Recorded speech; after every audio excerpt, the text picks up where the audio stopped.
darkness has a way of clinging to certain places, and in the heart of Tennessee there is a tale so unsettling, so bontulling, that even after 200 years it refuses to fade into the shadows. This is not just another ghost story. This is not the kind of legend you hear whispered around a campfire and laugh away with a nervous smile. No, this is the story of a family tormented, of a spirit that spoke, struck, and even killed. A story so terrifying that it became the first haunting in American history to be officially documented by the government itself.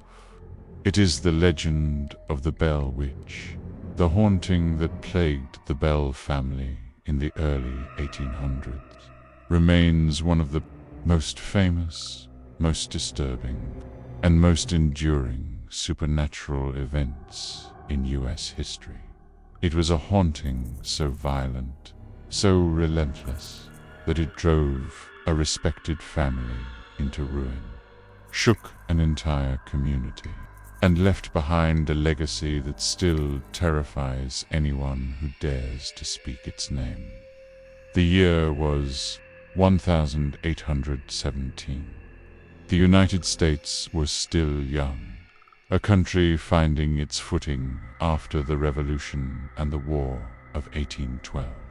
Tennessee, at that time, was rugged, frontier land, wild, beautiful, and dangerous. Families like the Bells had carved out lives for themselves in the fertile soil of Robertson County, their farms surrounded by dense woods and rolling hills. But on this land purchased, with sweat and determination, something unnatural stirred, something that no musket could kill, no prayer could banish, no war could keep out. At first it began as scratching, strange noises in the night, knocks on the walls, like bony fingers rapping from the other side. The Bell children would wake, frightened, whispering to their parents about sounds that had no source. But soon the noises turned into voices, and then into something far more sinister. The poltergeist comes to life, fine like the silent, spectral ghosts of most folklore. This entity was vocal.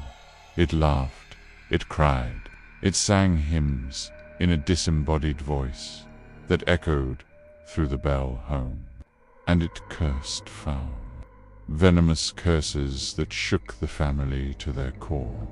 But it didn't stop there. The Bell Witch, as she came to be known, lashed out physically. She slapped, pinched, and scratched the children.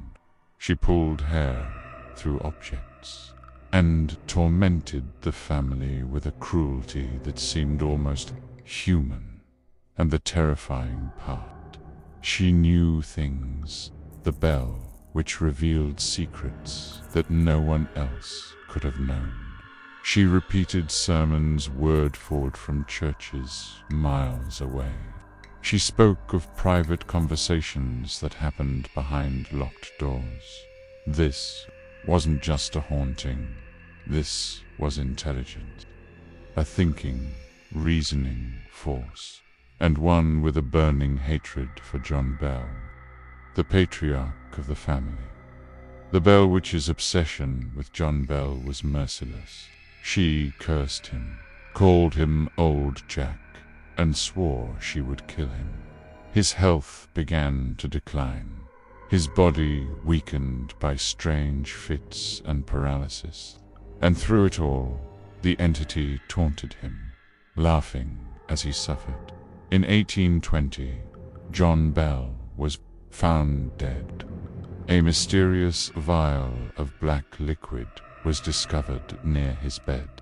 The Bell Witch claimed credit, declaring, "I gave him a dose of that last night. He'll never get up again."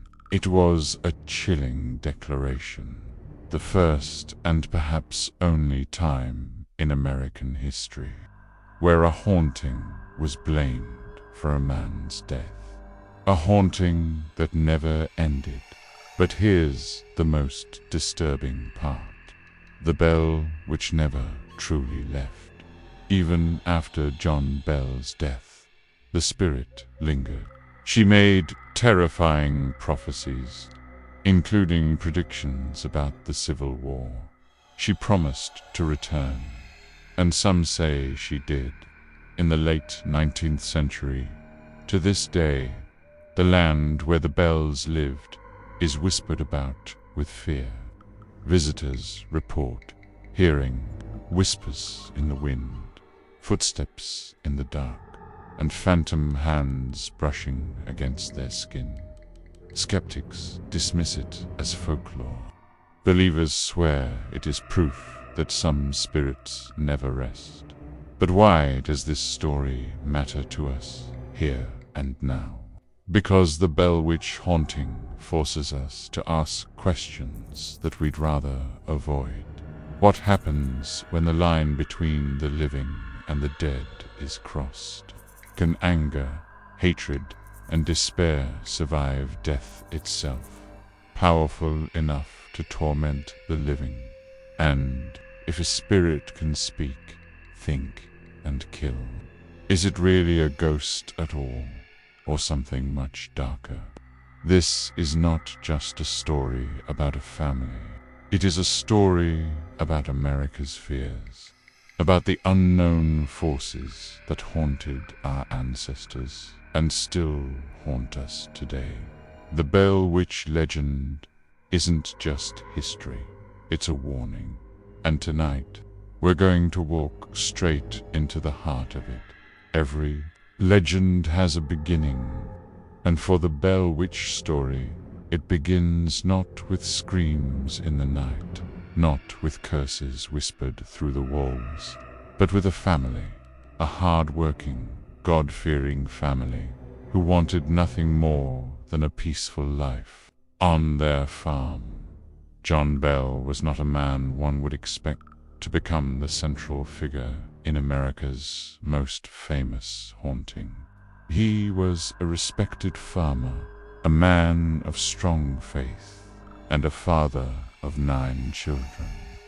In the early 1800s, he packed up his family from North Carolina and set out for Tennessee, a wild land at the time, full of opportunity and promise. Robertson County, Tennessee, was where John found his dream. The land was rich, the soil fertile, the woods thick with game. He purchased a large tract of land near the Red River, cleared it, and built a home. It was here, on this patch of earth, that the Bell family hoped to build a legacy. Neighbors knew John as a fair man. He attended church faithfully, contributed to his community, and his family quickly became one of the most respected in the area. They worked hard, they prospered. To all appearances, the Bells had found the American dream. But sometimes dreams sour into nightmares, and sometimes the land we think we own does not truly belong to us. The Bell home stood 2 stories tall, made of timber and brick, a sturdy frontier house. It was no mansion, but it was more than enough for John, his wife Lucy, and their children. Fields stretched around the property, dotted with tobacco plants, corn, and livestock. Dot to a passerby, it looked like any other prosperous farm. Smoke rose from the chimney in the evenings. Laughter of children echoed in the yard, and hymns were sung on Sundays. But history would not remember this house as a place of joy. It would remember it as the stage for something unholy. Life in Robertson County was not easy.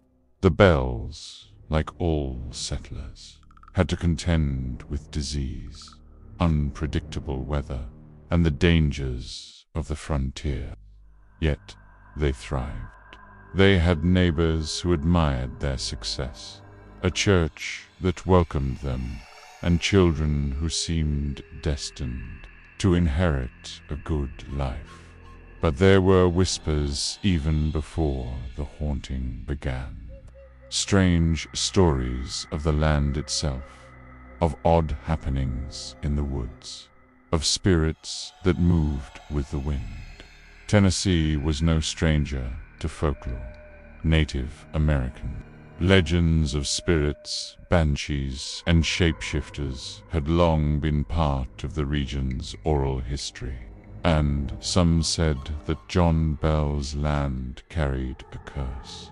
Perhaps the Bells didn't believe it, or perhaps they thought faith and hard work could overcome superstition. Whatever the case, they settled in, and for a while, life was good. What makes Bell Witch story so chilling is that it didn't begin with an explosion of terror. It began quietly, like a shadow creeping in unnoticed. The Bell children, especially young Betsy, would complain of noises at night. At first, it was easy to dismiss. Houses creak. The woods are full of animals. The wind makes strange sounds in the dark. But these noises were different. They were persistent, unnatural. At night, scratching would echo along the wooden walls of the house. Knocks would resound from empty corners. Chains rattled, though none were there. The children would wake crying, saying something was in the room with them.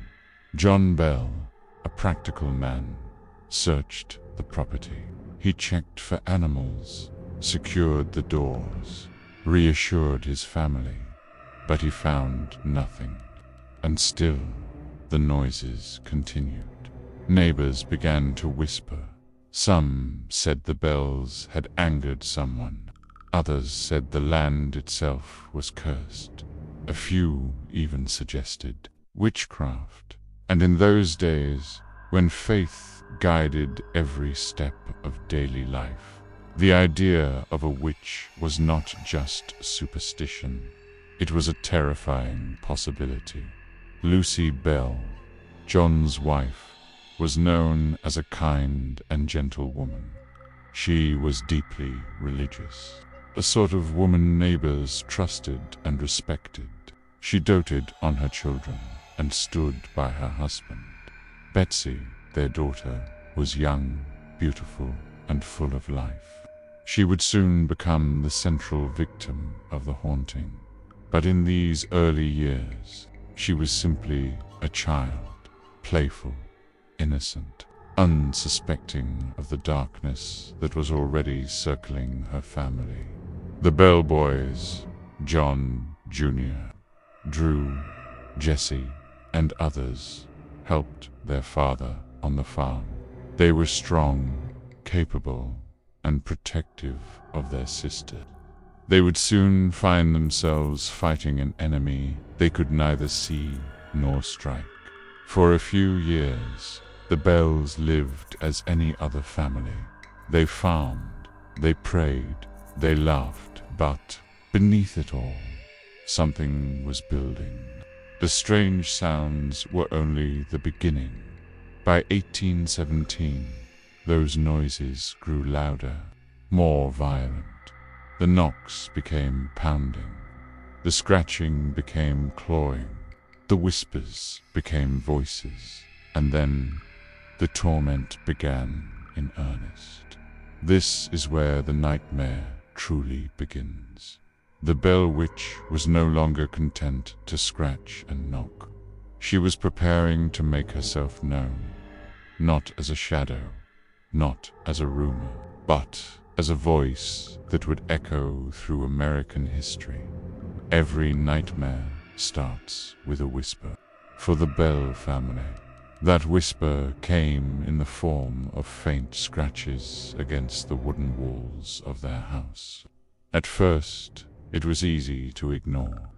Frontier homes often groaned and creaked under the stress of weather and time. Mice scurried through the rafters, raccoons prowled the barns, and the woods were alive with strange sounds. But these sounds were different. The knocks soon followed. At first, gentle raps, 1, 2, 3, echoing from the corners of the house. But they grew louder, harder, until they shook the timber beams themselves. John Bell would rush outside with a lantern, musket in hand, determined to catch the prankster or animal responsible. But every time, the fields and woods were empty, silent, still, and yet, when he returned to the house, the knocking would start again. The youngest of the Bell children became terrified, due of going to bed. They whispered of cold hands brushing against their faces in the dark.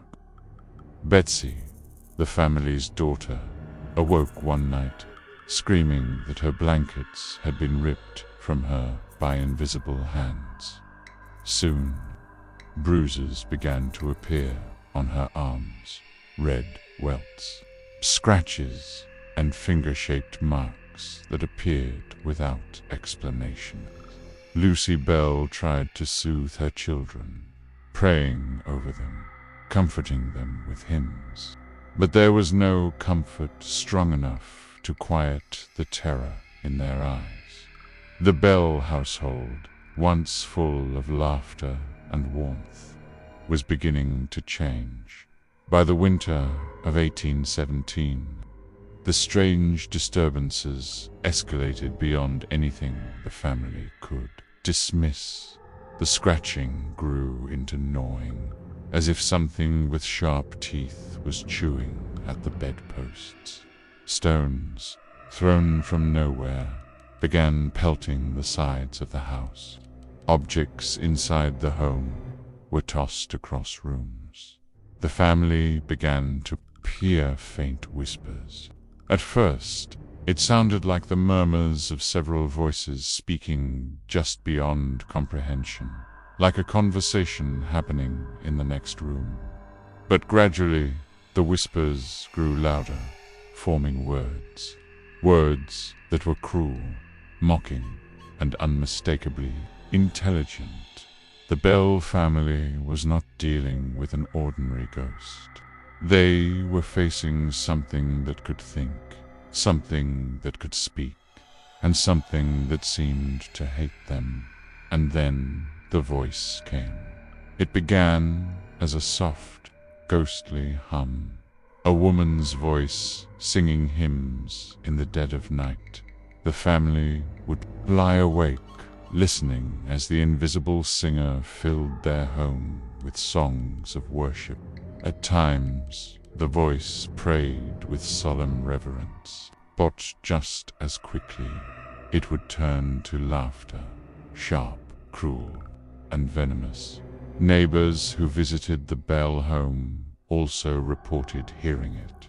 One man claimed the voice repeated an entire sermon word for word that had been delivered miles away earlier that day.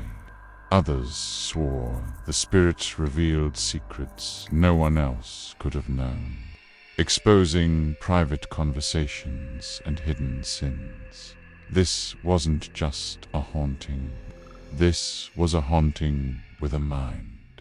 Betsy Bell, only a young girl at the time, became the primary victim of the entity's rage.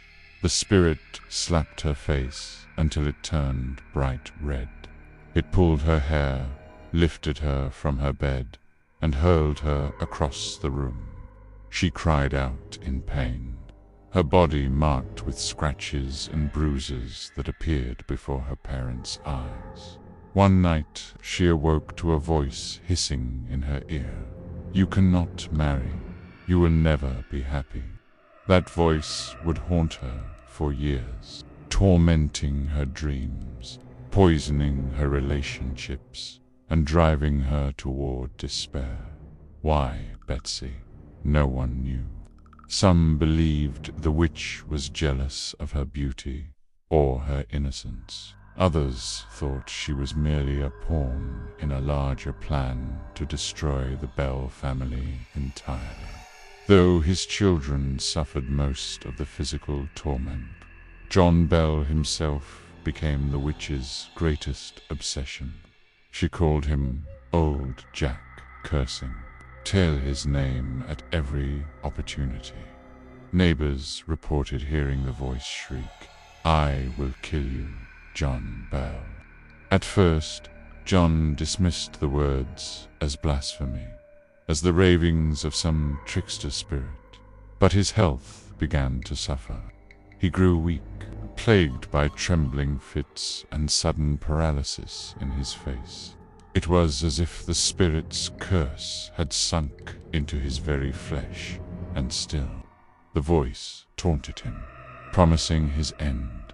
By now, the Bell haunting was no longer a private matter. Word spread across Robertson County, and soon neighbors came to witness the strange phenomena for themselves. They heard the knocks, they heard the voice. Some even conversed with the entity, asking it questions and receiving sharp, mocking answers in return. Ministers and church leaders visited the Bell home, hoping to drive the spirit away with prayer. But even they were mocked. The witch quoted scripture back at them, twisting their own words into cruel parodies. The haunting had grown beyond the Bell family.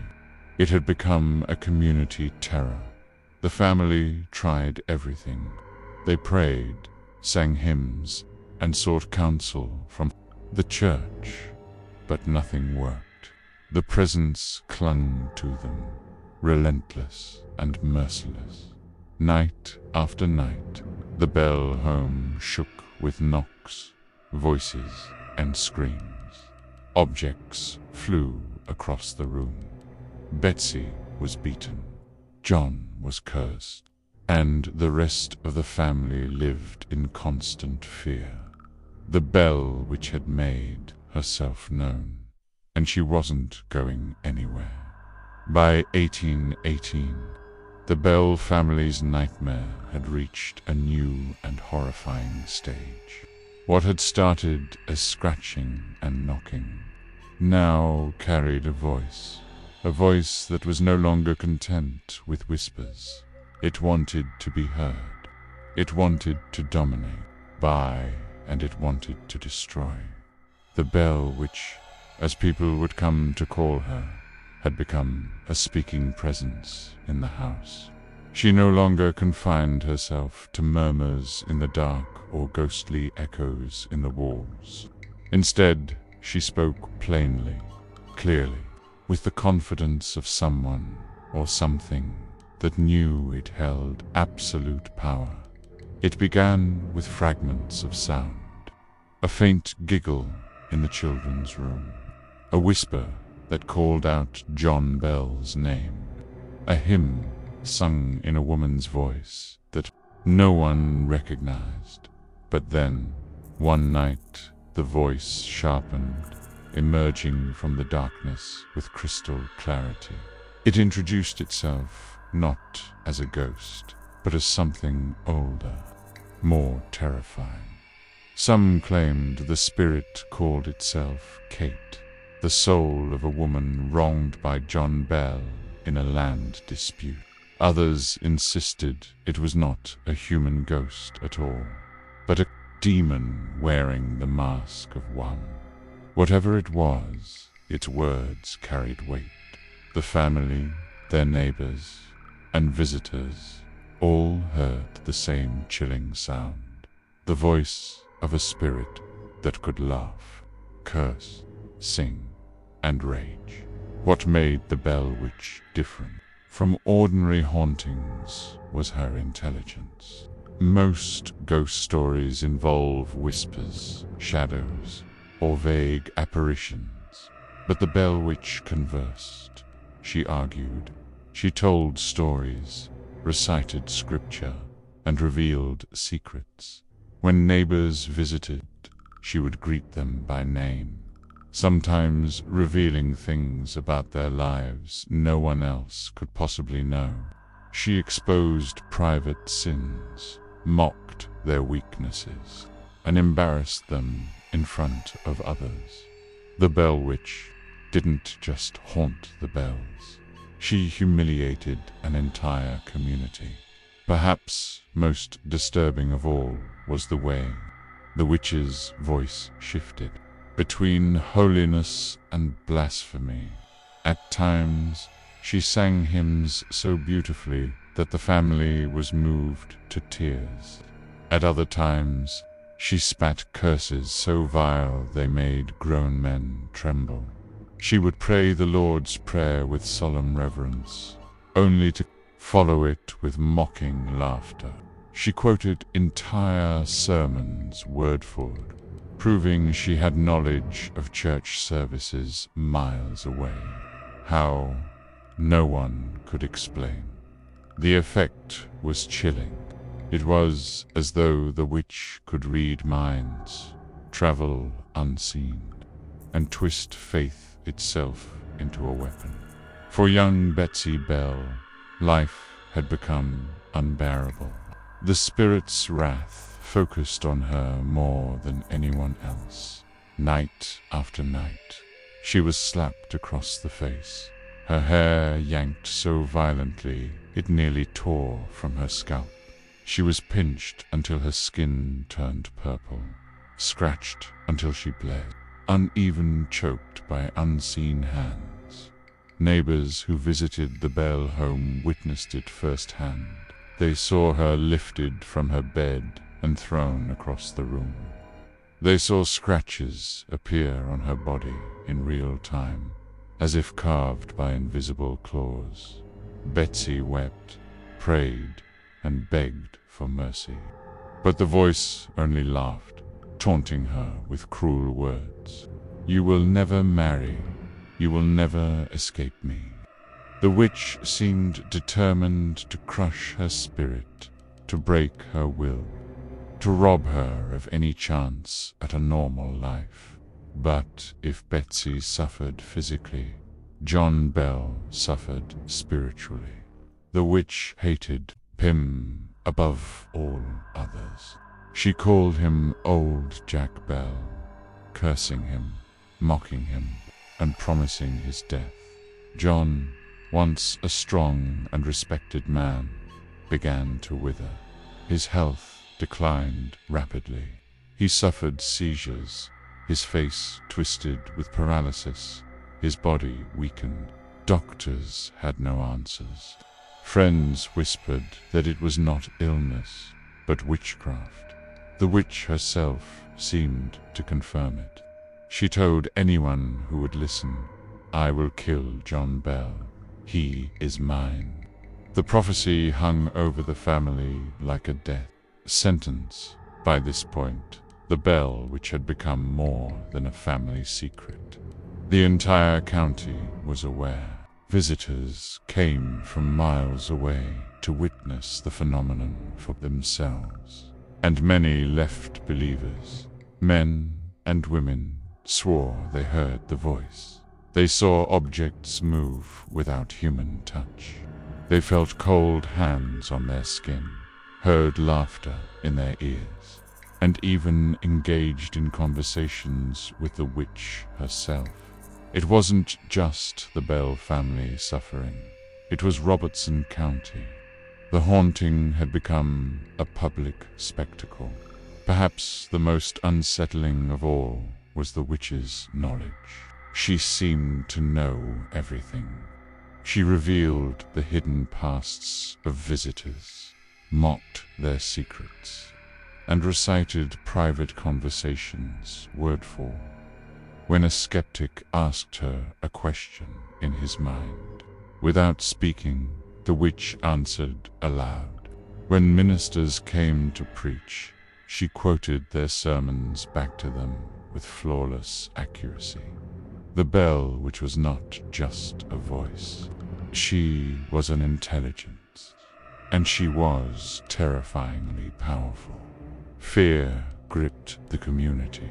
Some believed the witch was a restless spirit. Others thought she was a demon, sent by Satan himself.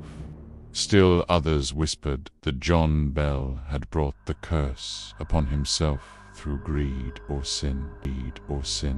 Whatever the explanation, one thing was clear. The bell witch was no ordinary haunting. She was a force unlike anything America had ever seen, and she had only just begun. If the bell witch's mission was to break the family spirit, she knew exactly where to strike. The children, adults could endure humiliation. They could reason away terror with scripture and faith. But children carried innocence, and innocence, once shattered, never returns. The Bell children bore the brunt of the witch's malice, and no one suffered more than Betsy. It began with small things. Her school books would vanish, only to be found in the fireplace. Her dolls were torn apart by invisible hands. When she tried to sleep, her blankets would be ripped from her bed, leaving her trembling and exposed in the cold Tennessee nights. Neighbors reported seeing Betsy lifted from her bed, her small body suspended in midair before being flung violently across the room. She landed hard on the wooden floor, the breath knocked from her lungs, while the witch's cruel laughter echoed through the house. Bruises appeared daily, angry red welts across her arms, scratches down her back, and hand-shaped marks around her neck. At times, she gasped and clawed at her throat as though invisible fingers were squeezing the life from her. The family's desperation grew with each attack. Lucy Bell prayed over her daughter. John Jr. stood guard at her bedside, and yet nothing. Stop the torment, and the voice, that terrible voice, would hiss in her ear. Betsy, you are mine. You will never marry. You will never know peace. Betsy wasn't the only target. The younger Bell children, too small to fight back, found themselves at the mercy of the unseen spirit. At night, toys would vanish from their hands. Their hair was pulled until they cried. Some awoke with scratches across their faces, as if a wild animal had raked them in their sleep. Even in broad daylight, the children were not safe. While playing in the yard, they heard whispers carried on the wind, whispers that mocked them, called their names, and told them they would die young, for a family so deeply rooted in faith. The attacks on the children felt like the ultimate violation. What kind of spirit, they wondered, could find pleasure in the suffering of the innocent? Lucy Bell, the matriarch of the family, refused to yield.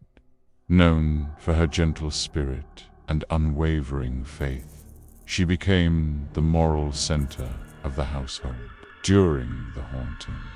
Interestingly, the witch seemed to show her a strange kind of respect. While she mocked and cursed John Bell, and while she brutalized Betsy, she often praised Lucy for her kindness and purity. Some nights, the voice even called her the best woman to walk the earth. But Lucy's faith, though strong, was not enough to shield her children from the witch's wrath. She prayed louder, longer, harder, yet the torment only grew. What fascinated many about the haunting was the witch's unnatural obsession with Betsy's romantic life by her teenage years. Betsy had captured the attention of Joshua Gardner, a local young man from a respected family. The two grew close, their relationship blossoming into a youthful courtship. Neighbors whispered of marriage in the near future, but the witch would not allow it. Whenever Betsy spent time with Joshua, the spirit's torment intensified. Her attacks grew more violent. The voice shrieked through the house, "Betsy Bell, you will not marry Joshua Gardner. You will not."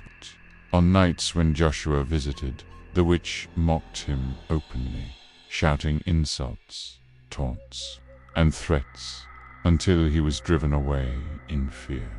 It seemed as if the witch's hatred was not random. It was deeply personal.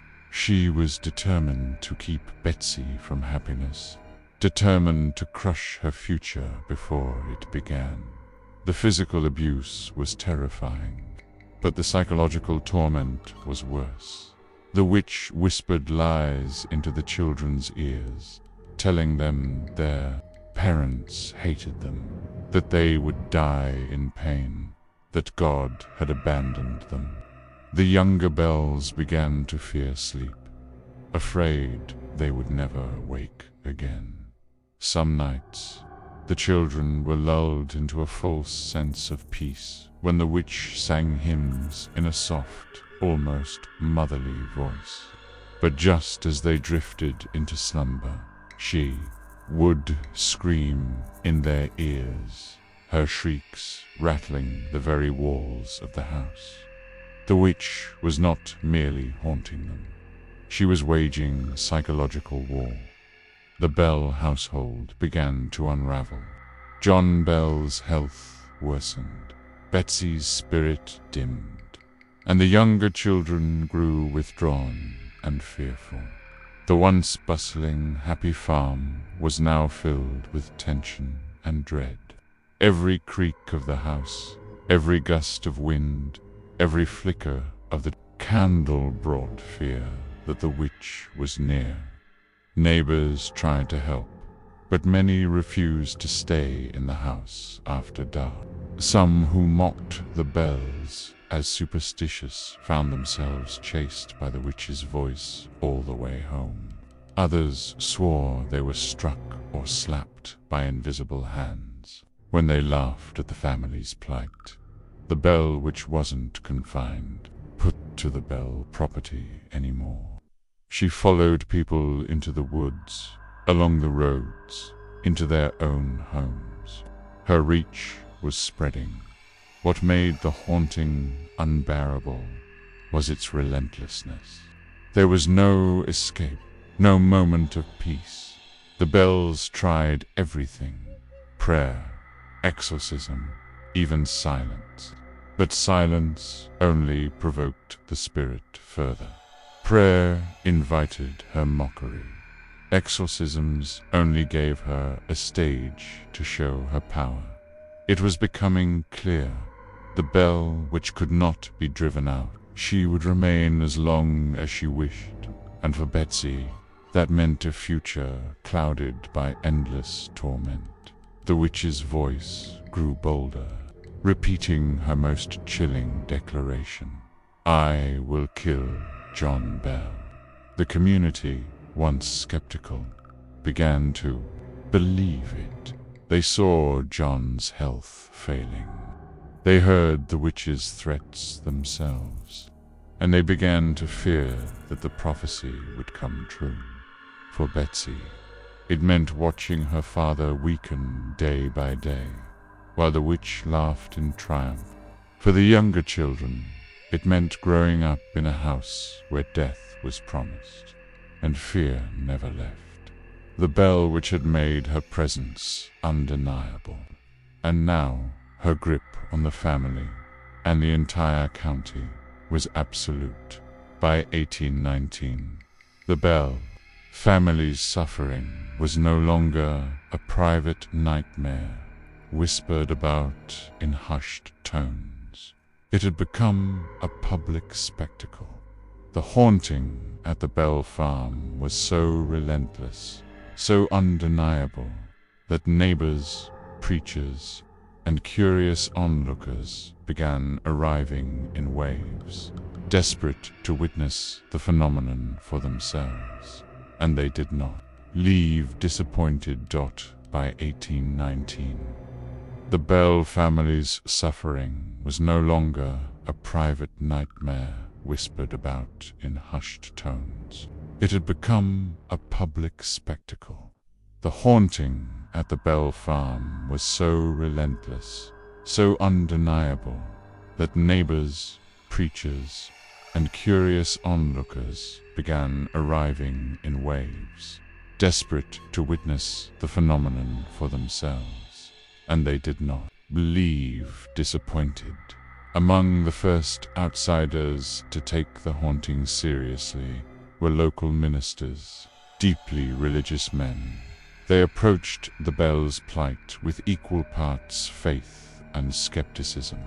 Surely, they reasoned, this was either a demon or the devil himself. But when they stepped inside the Bell home, their doubts evaporated. One minister began reading scripture aloud, his voice steady, his faith strong. The witch allowed him to speak only a few verses before cutting him off with a mocking laugh. Then, in a voice that shook the room, she repeated the same passage back to him, word for word, mocking his tone, twisting the holy words into a grotesque performance. The minister's face went pale. He closed his Bible and left the house in silence. Other ministers reported being openly insulted by the witch. She revealed their private sins, mocked their sermons, and taunted them with secrets no one else could know. Some returned again and again, determined to drive her out. Others refused ever to step foot on the property again.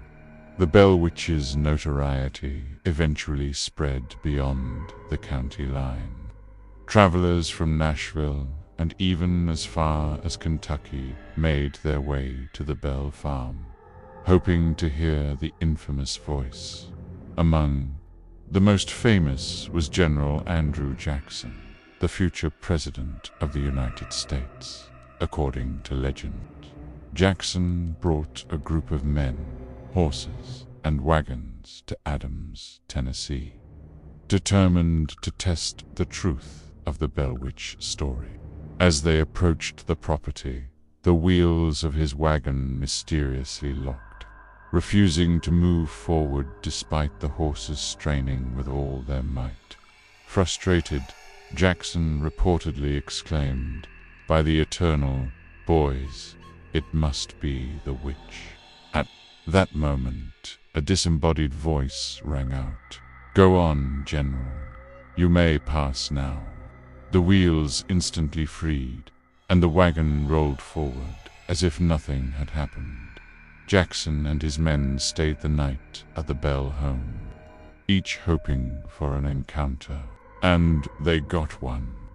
Some claimed they were slapped, scratched, and even thrown from their chairs by invisible hands. The witch taunted them all, her voice filling the rooms with laughter and venom. The next morning, Jackson left quickly, purportedly saying, "I'd rather fight the entire British army than spend another night with the Bell Witch," as the witch made herself a public performer. Robertson County found itself divided. Some believed wholeheartedly that the Bells were cursed, chosen by dark forces to endure this torment. Others dismissed the haunting as a clever hoax, though How such physical torment could be faked remained unanswered. The Bell Farm became a gathering place for the curious. Nights were spent crowded in the house, visitors eager to hear the witch sing hymns, recite prayers, or deliver cruel insults.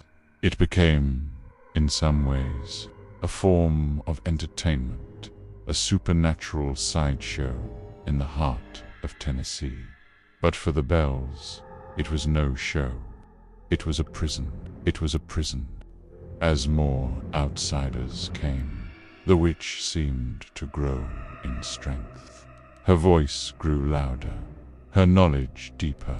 She spoke of distant events, predicting tragedies and revealing secrets from miles away. Some visitors asked her questions privately in their minds, only to have her answer aloud.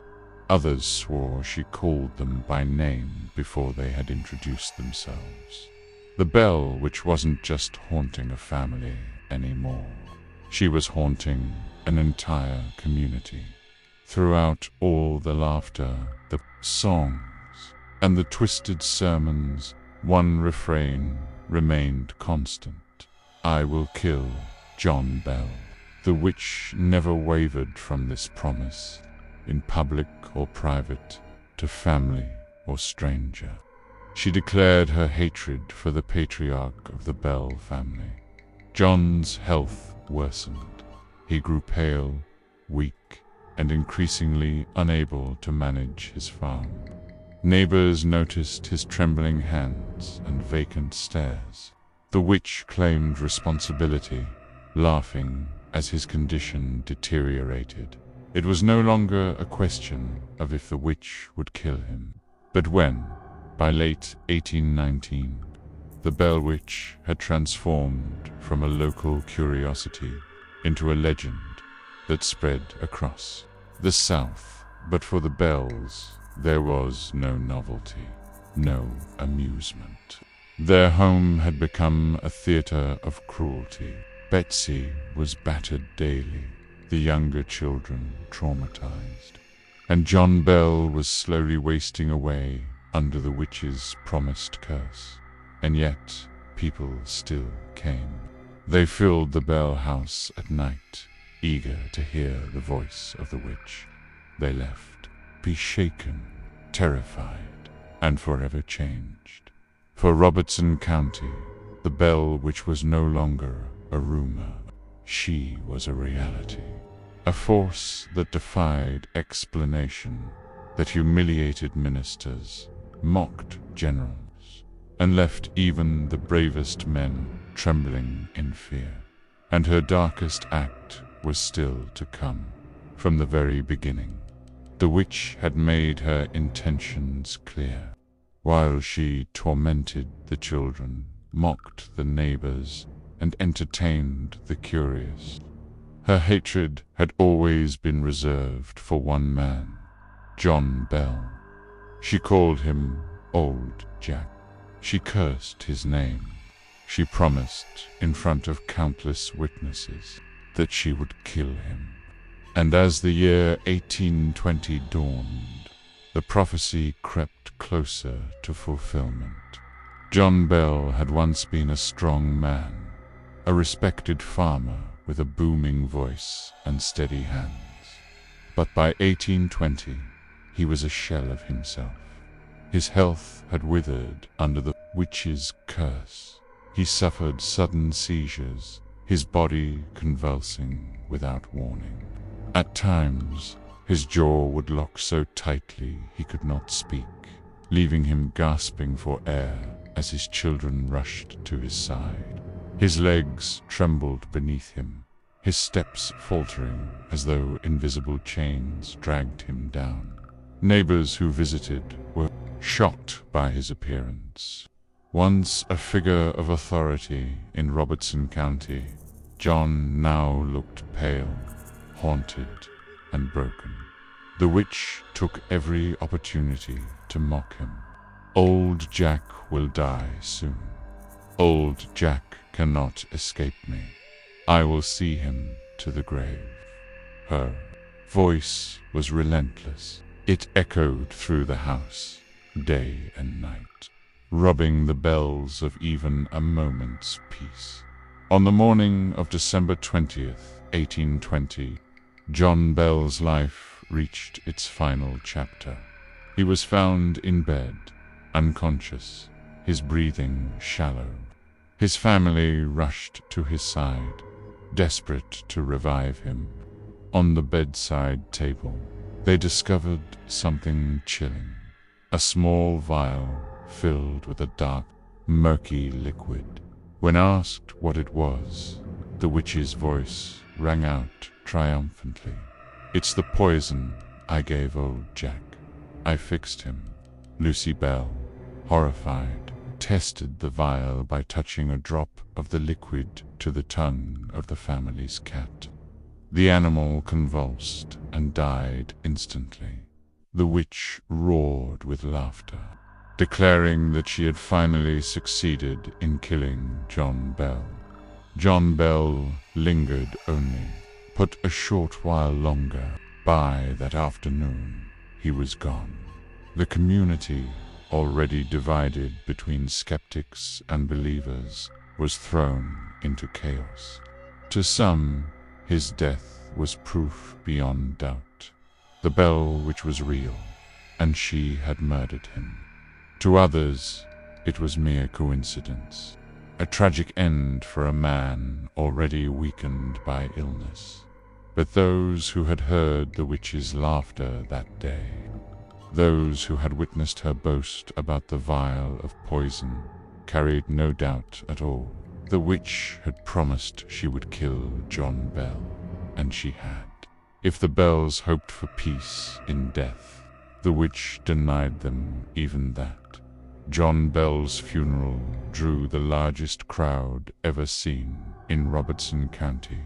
Friends, neighbors, and curious onlookers gathered to pay their respects to the man whose family had endured such torment. But as the minister began his solemn words, the witch interrupted. Her voice, shrill and mocking, rang out over the mourners. She sang drinking songs, laughed hysterically, and mocked the grief of the family. Witnesses said her voice carried for miles, echoing through the hills as if the earth itself was laughing. The solemnity of the moment was shattered. The witch had turned even death into her stage. John Bell's death devastated the family, but for Betsy, it was the breaking point. The witch's obsession with her courtship to Joshua Gardner had grown unbearable. Whenever she tried to spend time with him, the spirit unleashed new levels of torment. Bruises, voices, shrieks in the night. The witch made it clear that Betsy would never find happiness in love. At last, crushed under the weight of fear and grief, Betsy ended her engagement to Joshua. Heartbroken, she resigned herself to a life overshadowed by the witch's curse. For Betsy, the future was stolen, and the witch had won again. Shortly after John Bell's death, the witch announced her departure. She declared to the family and the neighbors that her work was done. She had killed John Bell, broken Betsy's spirit, and proved her power to all who doubted. For now she would leave. But her promise carried one final chill. I will return. She vowed to come back in 7 years. And when that time came, some claimed she did. Strange noises returned to the Bell property, though not with the same ferocity. Afterward, the witch promised she would return again in 107 years. By then, the legend had grown too large to contain. John Bell's death was more than the end of a man. It was the birth of a legend. The Bell Witch story spread far beyond Tennessee. Newspapers carried accounts of the haunting. Folklorists recorded the testimonies of those who had heard the voice, felt the slaps, and seen John Bell waste away. And as the years turned into decades, the bell which became more than a haunting, she became a symbol, a tale of unfinished vengeance, a spirit too cruel to rest, a reminder that not all stories end in peace. For the bells, John's death left a scar that never healed. For the world, it left a mystery that has never been solved. When John Bell was lowered into the earth on that cold December day in 1820, the nightmare should have ended. Death, after all, is supposed to silence earthly suffering. But for the Bell family, peace never came.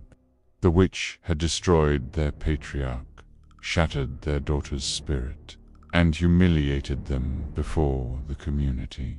And though she boasted of her triumph, her shadow lingered long after her laughter faded. The Bell farm felt hollow without its master.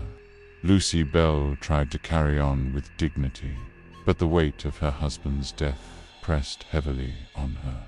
She was a woman of faith, and though she prayed for comfort, even her hymns felt tainted by the memory of the witch's mocking voice. The children, too, struggled. The younger ones lived in constant fear, jumping at every creak of the house, every gust of wind against the shutters. Betsy, broken by the collapse of her engagement, grew pale and withdrawn. Neighbors who once admired the Bells now whispered behind their backs, unsure whether they had been cursed, punished, or complicit in something beyond human understanding. The Bell which had left them ruined, not only in body and spirit, but in reputation. Strangely, after John Bell's death, the haunting subsided, the scratching and knocking quieted, the violent slaps stopped, the laughter grew less frequent, and the nightly torments that had shaken the walls of the house began to fade. The family clung to the silence, praying it meant the witch had moved on. But the silence was not peace. It was a pause, because the witch had promised she would return before she vanished. The Bell which made a chilling declaration. She would come back in 7 years. The family, still raw with grief, could hardly bear the thought.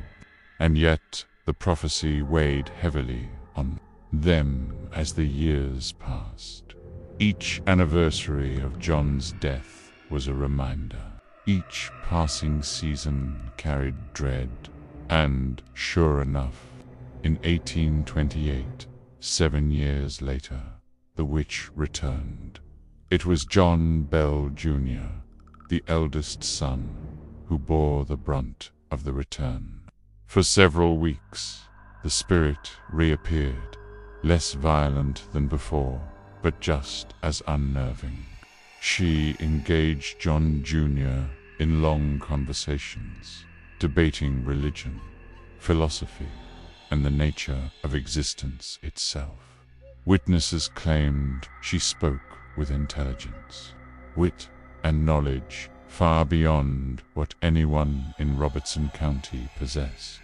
Some wondered if she was truly a spirit of the dead, or something much older, much darker, and much wiser than any human soul.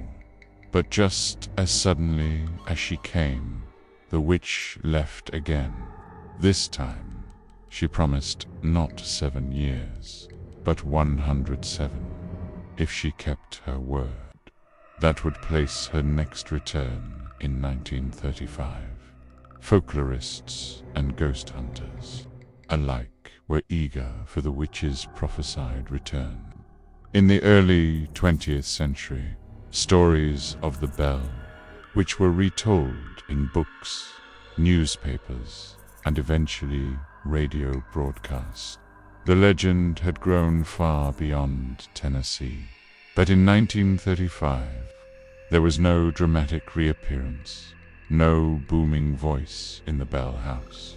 If the witch returned, she did so quietly, hidden in shadows, perhaps laughing at the anticipation she had stirred. Some claimed the witch never left at all, that she still lingered on the land, whispering in the trees, scratching at the walls of the old homestead. For Betsy, life never escaped the shadow of the haunting. After breaking off her engagement with Joshua Gardner, she eventually married a man named Richard Powell, her former schoolteacher, a union many found unsettling, given Powell's rumored obsession with her.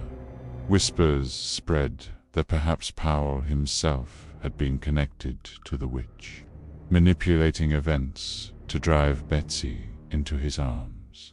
Was the haunting supernatural, or was it a cruel scheme disguised as one? No one could ever prove such claims, but the suspicion lingered. Betsy lived a long life, but she never truly escaped the legend. Even in her old age, she was known not as a wife or mother, but as the girl who had suffered under the Bell Witch. As time passed, the Bell farm fell into ruin. The house itself was torn down, but the land remained steeped in legend. At the heart of the property lies a cave, the infamous Bell Witch Cave. Locals say the witch retreated there after her initial reign of terror. Visitors to the cave have reported hearing whispers, seeing apparitions, and feeling unseen hands shove them into the darkness. To this day, the cave is considered one of the most haunted sites in America, drawing tourists, paranormal investigators, and thrill seekers from across the country. Robertson County has never shaken the Bell Witch. Generations of locals have passed down the story, warning children of the spirit that once plagued the bells. For some, it is folklore, a tale to tell, on stormy nights. For others, it is fact, a dark chapter of history that proves the supernatural is real. What cannot be denied is the impact. The Bell Witch remains one of the most famous hauntings in the world. The only haunting in American history where a spirit is said to have caused the death of a man. The witch's laughter may no longer echo nightly through the Bell farm, but her shadow stretches long. Every whisper of wind, every flicker of a candle, every unexplained sound in the dark is a reminder. She may not be gone at all. The Bell House may be long gone, its wood rotted and its foundation reclaimed by the earth. But the Bell Witch has not disappeared. If anything, she has simply moved deeper into the shadows, into a place that seems perfectly suited for her dark, cold, and eternal. That place is the Bell Witch Cave. Not far from where the Bell family home once stood lies a natural cave, carved into the earth by centuries of water and wind. To the people of Robertson County, this cave has always been more than just rock and stone. It has been a place of whispers. The story goes that during the height of the haunting, the witch claimed the cave as one of her dwellings. Betsy Bell and her friends reportedly ventured into it one day, only to be terrified when the witch's voice scolded them for trespassing. A boy in the group was said to have gotten stuck in a narrow passage, panicking as the rocks pressed against his chest. Then, suddenly, invisible hands yanked him free, the witch laughing as she saved him, just to remind them that even underground, she controlled their fate. Since then, the cave has been forever linked to her legend. The cave itself is not large, but stepping into it feels like walking into the throat of the earth. The air grows damp and heavy. The light vanishes quickly, swallowed by the blackness. Visitors report that once inside, every sound is amplified. Every drip of water, every shuffle of shoes against rock echoes like a whisper. And sometimes those whispers don't sound like echoes at all. Paranormal investigators have reported hearing voices, laughter, even screams inside the cave. Some claim they have been touched, shoved, or had their hair pulled by unseen hands. One legend tells of a man who mocked the witch before entering the cave, laughing that she was nothing more than a fairy tale. Minutes later, he staggered out, pale as death, with deep scratches carved into his back. He never laughed at the Bell Witch again. In modern times, the Bell Witch Cave has become a macabre attraction. Tour guides lead the curious and the brave through its chambers, recounting the chilling tales of the bell, family, and the spirit that tormented them. Skeptics walk in expecting nothing but a cave. Believers leave convinced they brushed shoulders with something unholy. And for those who live nearby, the cave is not just a tourist stop. It is a reminder, a wound that never fully healed. The Bell Witch legend did not die in the 19th century. To this day, people claim to experience her wrath. Locals tell of strange lights flickering in the woods near the old Bell property. Hikers report hearing footsteps following them, only to find no one there. Residents speak of waking in the night to hear scratching at their doors, like claws dragging against the wood. And then there are the voices. One man claimed he heard his name whispered in the darkness of the cave, not once, but 3 times, each whisper closer than the last. Another said he heard laughter in his ear, cold and mocking, though he stood alone in the cavern. For some, these experiences are proof that the witch never left, that she waits, always watching, always ready to remind the world of her presence. Of course, not everyone believes. Skeptics argue that the entire story of the Bell Witch was exaggerated, a mix of folklore, paranoia, and community gossip that spiraled out of control. They say the noises could be explained by animals, the voices by hysteria, John Bell's illness by natural causes. But believers counter with a single, undeniable fact. The Bell Witch story has endured for over 200 years. Legends fade, ghost stories die out, but the Bell Witch remains. And why? Because too many people, across too many generations, have heard something in those woods, in that cave, in their own homes. The skeptics may laugh, but even they often leave the Bell Witch cave uneasy, glancing over their shoulders as if they are not entirely alone. The Bell Witch is unique in American folklore. She is not a passive spirit bound to one place. She is not a harmless ghost wandering aimlessly. She is intelligent, vicious, mocking, and terrifyingly real to those who encounter her. She has been blamed for John Bell's death.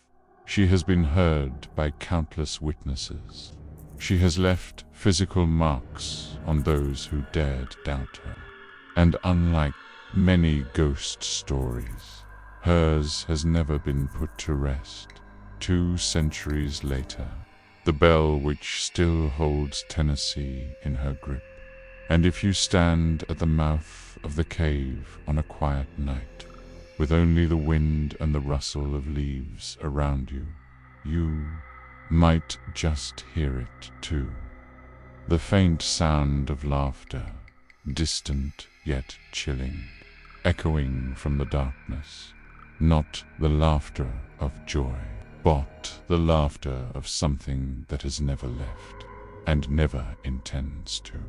When a haunting grips a family, most ghost stories leave us with one burning question. Why them? Why the bells?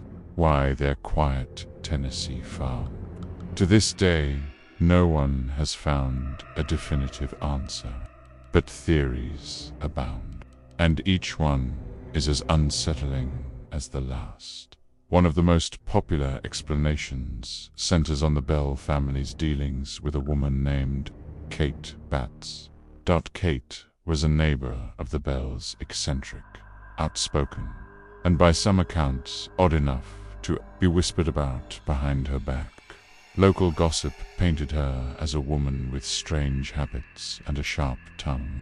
According to some versions of the legend, John Bell entered into a shady land deal with Kate Batts, one that left her cheated and humiliated. In the folklore that followed, it was said that Kate cursed John Bell and his descendants, vowing to haunt them until justice was done. The spirit that tormented the Bells often referred to itself as Kate, mocking the family and their neighbors. This only fueled the belief that the entity was, in fact, Kate Batts's vengeful spirit. But historians argue that while Kate Batts was very much alive during the haunting, she was not a witch. Some suggest that the name Kate was simply adopted by the entity as part of its cruel game. The coincidence remains too chilling to ignore.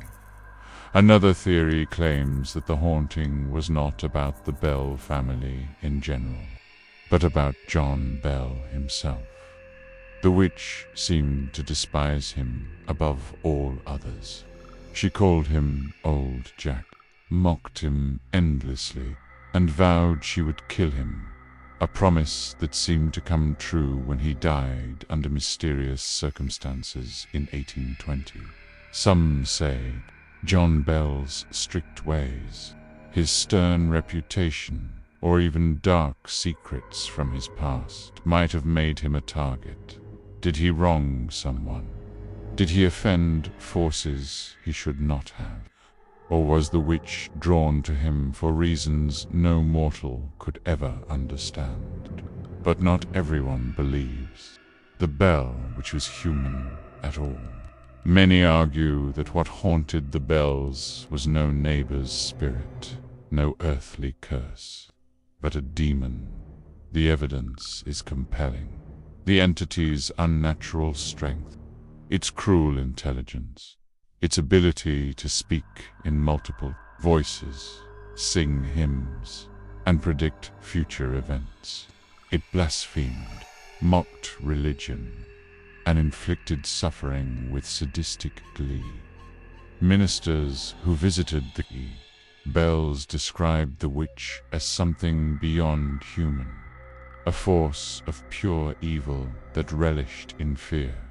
If it was a demon, its motive needed no justification. Demons torment because they can. They destroy because they must.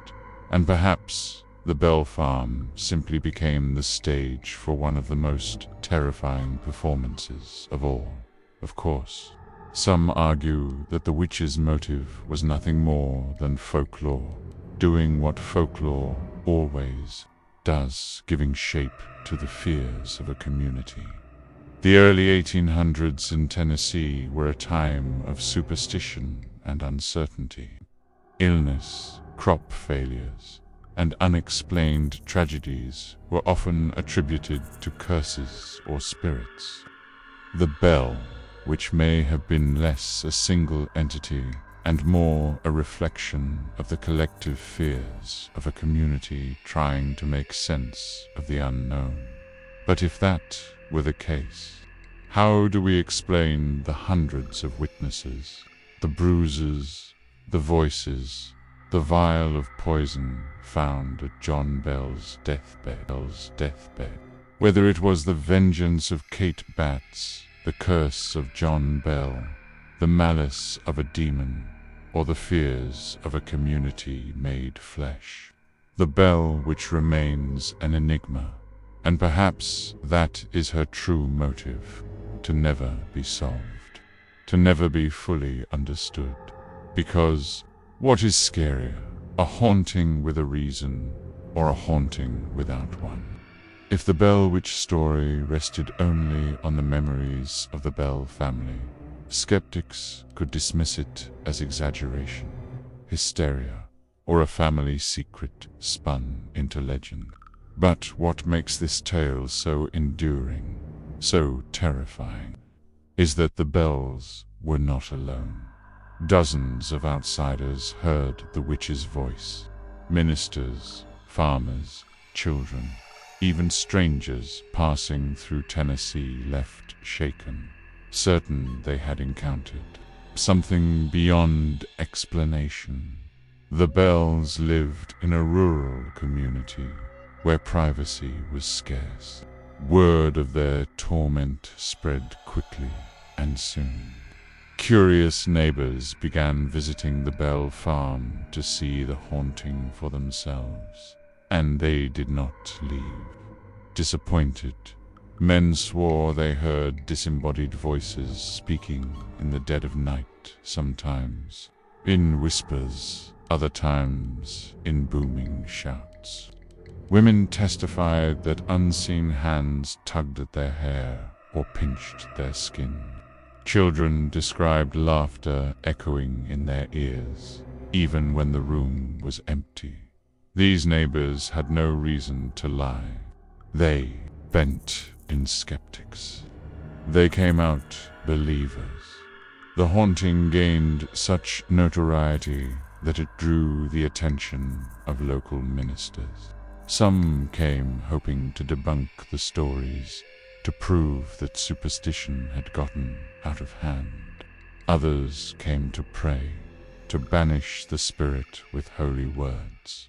They left humbled. One minister reported that as he prayed aloud, the witch interrupted him, reciting scripture better than he could, mocking him for his lack of faith. Another claimed the witch revealed secrets from his own past, humiliating him before the Bells. Imagine the fear of standing in a candlelit room, your Bible in hand, only to hear a bodiless voice laugh and outpreach you. For these men of faith, the witch was not just an affront to the Bells. She was an affront to their God. One of the strangest testimonies came from those who heard the witch sing. Yes, sing. The entity was known to recite hymns, sometimes in perfect harmony, filling the room with a ghostly choir. At other times, she would mimic the voices of the Bells themselves, calling out from another room in a cruel trick of ventriloquism. Witnesses claimed the singing was so clear, so human, that it could not be explained away. To them, it proved they were dealing with something powerful, something intelligent, and something utterly inhuman. Perhaps the most famous testimony of all comes from Andrew Jackson, who would later become President of the United States. According to legend, Jackson heard about the Bell Witch and decided to investigate. He arrived at the Bell Farm with a group of men, some curious, others mocking. As they approached the property, their wagon wheels suddenly froze. The horses strained, the men cursed, but the wagon would not move. Then a voice from nowhere rang out. "You may go on now, General." The wheels creaked forward as if nothing had happened. That night, Jackson and his men camped near the Bell home. One man mocked the witch, boasting he wasn't afraid. Moments later, he was flung from his chair, screaming that he had been struck by invisible hands. Jackson himself reportedly said, "I'd rather fight the entire British Army than face the Bell Witch again." Whether the tale was embellished or not, it cemented the witch's legend in American history. So many people claimed to have heard or seen the witch that dismissing the story became nearly impossible. These were not just children, not just the bells, not just the gullible. They were neighbors, ministers, even a future president. Each testimony added another stone to the mountain of evidence, and each left behind the same chilling truth. Something was there, something that spoke, that sang, that laughed, that tormented, and that refused to be silenced. The bell, which did not remain confined to the log cabin of a Tennessee farm family. Her story escaped the walls of the Bell home, drifted through the hills, spread across counties, and eventually across the nation. She became not just a ghost story, but a cornerstone of American folklore, a tale told at firesides, whispered in schoolyards, studied by scholars, and feared by those who dare to test her name. But what is it that places the Bell Witch so firmly in the pantheon of American legend? And why does her story echo so strongly alongside the world's most terrifying tales of spirits and demons? Unlike the ancient castles of Europe or the centuries-old temples of Asia, America in the early 1800s was still young, raw, and wild. Its folklore was still being written. The Bell Witch arrived at the perfect time. She wasn't a story from the old world, carried across the sea. She was born in American soil, her legend rooted in the struggles of pioneers carving lives from wilderness. For that reason, she was ours. Be an American spirit, an American terror, a reminder that even in a land of new beginnings, the old darkness still followed. Folklorists have often compared the Bell Witch to the European concept of the poltergeist, a noisy, mischievous, often violent spirit that thrives on chaos. The scratching, the pinching, the laughter, the physical assaults, all match classic poltergeist activity. But the Bell Witch went further. She wasn't just noise and chaos. She spoke, she reasoned, she sang, she debated ministers and told the future. This level of intelligence set her apart, making her less like a spirit gone astray and more like a cunning adversary, a predator that chose its prey. Others liken her to the banshee of Irish folklore, a wailing spirit that heralds death. The Bell Witch certainly fits this mold in her relationship with John Bell. She tormented him, warned of his end, and laughed as he breathed his last. Like a banshee, she was tied not just to a place, but to a family's fate. But where the banshee mourns, the witch mocked. She did not grieve death, she celebrated it. One element that makes the Bell Witch particularly fascinating is her identity as a woman's spirit. In folklore across cultures, female spirits are often cast as mourners, seductresses, or tragic figures. But the Bell Witch is different. She is not tragic. She is not passive. She is active power, ruthless and unapologetic. Whether she was Kate Batts returned, or a demon borrowing a woman's name, she reminded early Americans of something deeply unsettling, that women, too, could embody wrath, vengeance, and terror. This gave her legend an edge that kept people whispering long after the bells were gone. Most ghost stories fade. They live a generation or two, then vanish into dusty books. But the Bell Witch has endured for more than 200 years. Why? Because she is not tied to a single explanation. She is not solved. She remains a puzzle. Was she Kate Batts, a demon, folklore, madness, trickery, or something else entirely? The unanswered questions keep her alive. Every time someone tells her story, she grows stronger. Every time a skeptic tries to explain her away, she laughs. Every time someone visits her cave, she waits. And that is the true power of folklore. Survival, place. Her beside Bigfoot, the Jersey Devil, or Mothman, and you'll see the difference. Those creatures lurk at the edges of sight, glimpsed but never engaged.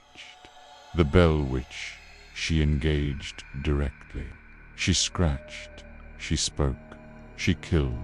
She was not a shadow in the trees. She was in your home, in your bed, in your ear. That intimacy, that violation of safety, is why her legend isn't just folklore, it's terror. Some legends fade into the dusty corners of folklore, whispered only by historians or local storytellers. But the Bell Witch refused to die. Instead, she carved her way into American pop culture, inspiring countless retellings, spin-offs, and creative works that kept her name alive. It's one thing to terrify a family in rural Tennessee. It's another to terrify the world for centuries. The first seeds of her pop culture life were sown in the 19th century. Newspaper clippings and local pamphlets circulated the tale far beyond Adams, Tennessee. But it was in 1894 that the Bell Witch truly became immortalized, thanks to a book titled An Authenticated History of the Bell Witch of Tennessee by Martin V. Ingram. This book gathered eyewitness stories, family accounts, and local lore into one dramatic narrative. It was part history, part horror, part Southern Gothic drama. For many readers, it was the first time they had heard of the Bell Witch, and it chilled them to the bone. Though some have questioned Ingram's accuracy, one thing is certain. Without him, the Bell Witch may have faded into obscurity. His book turned her into a legend. By the 20th century, the Bell Witch had cemented her place as America's most famous haunting. Writers, journalists, and folklore collectors retold the story, often adding their own spin. Radio programs and local theater productions dramatized the haunting. Campfire storytellers added flourishes of their own, making the witch even more terrifying with every retelling. And as America's appetite for horror grew, so too did the witch's legend. The bell witch reached new global fame in 1999 with the release of the Blair Witch Project. Though the movie was set in Maryland, its creators have openly admitted they drew inspiration from the Bell Witch legend. The idea of a mysterious female spirit tied to a cursed land, tormenting anyone who dares enter her domain, comes straight from Tennessee's darkest tale. The film was a phenomenon, one of the most successful independent movies of all time, and it carried the DNA of the Bell Witch into modern horror cinema. In many ways, the Blair Witch Project was a rebirth, a reminder that the Bell Witch's shadow had never truly faded. Since then, countless books, documentaries, and horror films have mined the Bell Witch legend. Each interprets her differently, sometimes as a vengeful neighbor, sometimes as a demon, sometimes as pure folklore. Television shows like Ghost, Adventures, and Most Haunted have investigated the Bell Witch Cave, claiming to capture strange phenomena. Paranormal documentaries revisit the Bell family's tragedy again and again, because audiences never seem to tire of the story. And in horror literature, she has become a muse, the ultimate poltergeist, the ultimate curse, the ultimate unsolved mystery. Perhaps the strongest sign of her legacy lies in Adams, Tennessee itself. The Bell Witch Cave, said to be one of her favorite haunts, has become a tourist attraction. Paranormal investigators, thrill seekers, and the simply curious travel from across the country to step into the witch's dark domain. Some leave laughing, dismissing it as a tourist trap. Others leave shaken, swearing they heard whispers in the dark or felt unseen fingers brush their skin. The Bell farm may be long gone, but the witch's cave ensures that her story lives on, not just in books, but in lived experience. The Bell Witch endures in pop culture because she represents primal fear. She's not a shadowy figure you only glimpse in the woods. She's not a faraway monster. She's inside your house, whispering in your ear, pulling your blankets, mocking your prayers. She's intimate, personal, violating. That's why audiences can't get enough of her. She's the kind of horror that sticks to your bones. For more than to centuries, the Bell Witch has lingered in America's imagination. But perhaps the most unsettling part of her legend is not what she did in the past. It's what she promised about the future. Because, according to eyewitness accounts, the witch herself claimed that she wasn't finished. She vowed she would return. And if that is true, then the Bell Witch is not just a story locked in the 1800s. She is a curse waiting to awaken. After the death of John Bell in 1820, the witch seemed to vanish. The Bells reported that her voice grew fainter, her torment less frequent, until finally silence fell over the family home. But before she left, she gave a chilling farewell. She said she would return in 7 years, and true to her word, in 1828, she reportedly reappeared. Members of the Bell family described her presence again, whispering, mocking, and disturbing their peace. though not as violent as before. Her return was proof that she was more than a fleeting shadow. She was a promise keeper before she left. Once more, she made an even bolder claim. She would return in 107 years. That would place her return in 1935. Did she keep her word? Some say yes. Local newspapers from the 1930s contain reports of strange activity near the old Bell property. Unexplained noises, laughter in the night, farmers swearing they saw ghostly figures moving in the trees. Others claim nothing happened, that the witch's legend was simply a story that outgrew itself. But here's the unsettling thought. Perhaps she did return, only not in ways that made the headlines. Perhaps her promise wasn't about spectacle, but about influence, about whispers in the dark, curses on the land, and quiet suffering passed from one generation to the next. Even today, people claim the bell which is not gone.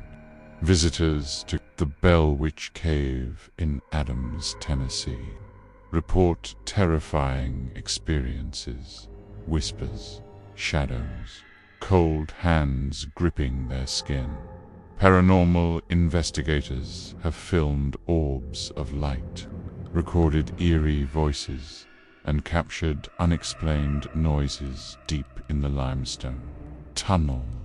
Some leave convinced that the witch still resides there, lurking, waiting for the curious to wander too close. Could this be the fulfillment of her promise? Could the Bell Witch have never truly left at all? The scariest aspect of the Bell Witch legend is that it has no closure. There is no exorcism that ended her reign.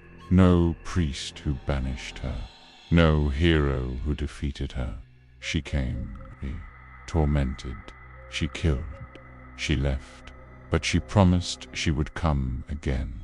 And with every whisper in the cave, every laugh in the night, every unexplained shadow in Tennessee, people wonder if she has already returned. The Bell Witch is not like other legends. She is not tied to a single time or place. She is not bound to history. She is fluid, adaptable, eternal. And so the question remains, if the Bell Witch could rise once in America's early days, who is to say she will not rise again? Perhaps not in Adams, perhaps not to the bells, perhaps to someone else, perhaps to Pew, when the bell which made her presence known. The bells weren't the only ones who felt her wrath. Soon neighbors, townsfolk, and even ministers of God himself became involved in the battle. Because in 19th century Tennessee, there was one universal truth. If the devil walked among men, the church would rise to fight it. And yet, in this war of faith against fear, the witch proved that even holy men could be broken. Word of the haunting spread quickly beyond the Bell household. Whispers turned into fearful conversations at church meetings, until finally respected ministers were summoned to investigate. One of the first was Reverend James Gunn, a devout man who believed no spirit could withstand the Word of God. He entered the Bell home, Bible in hand, his booming voice filling the cabin with scripture. But before long, the witch responded. Her mocking laughter interrupted his sermon. She began quoting the very same scriptures back to him, word for word, verse for verse, in a voice that was not human.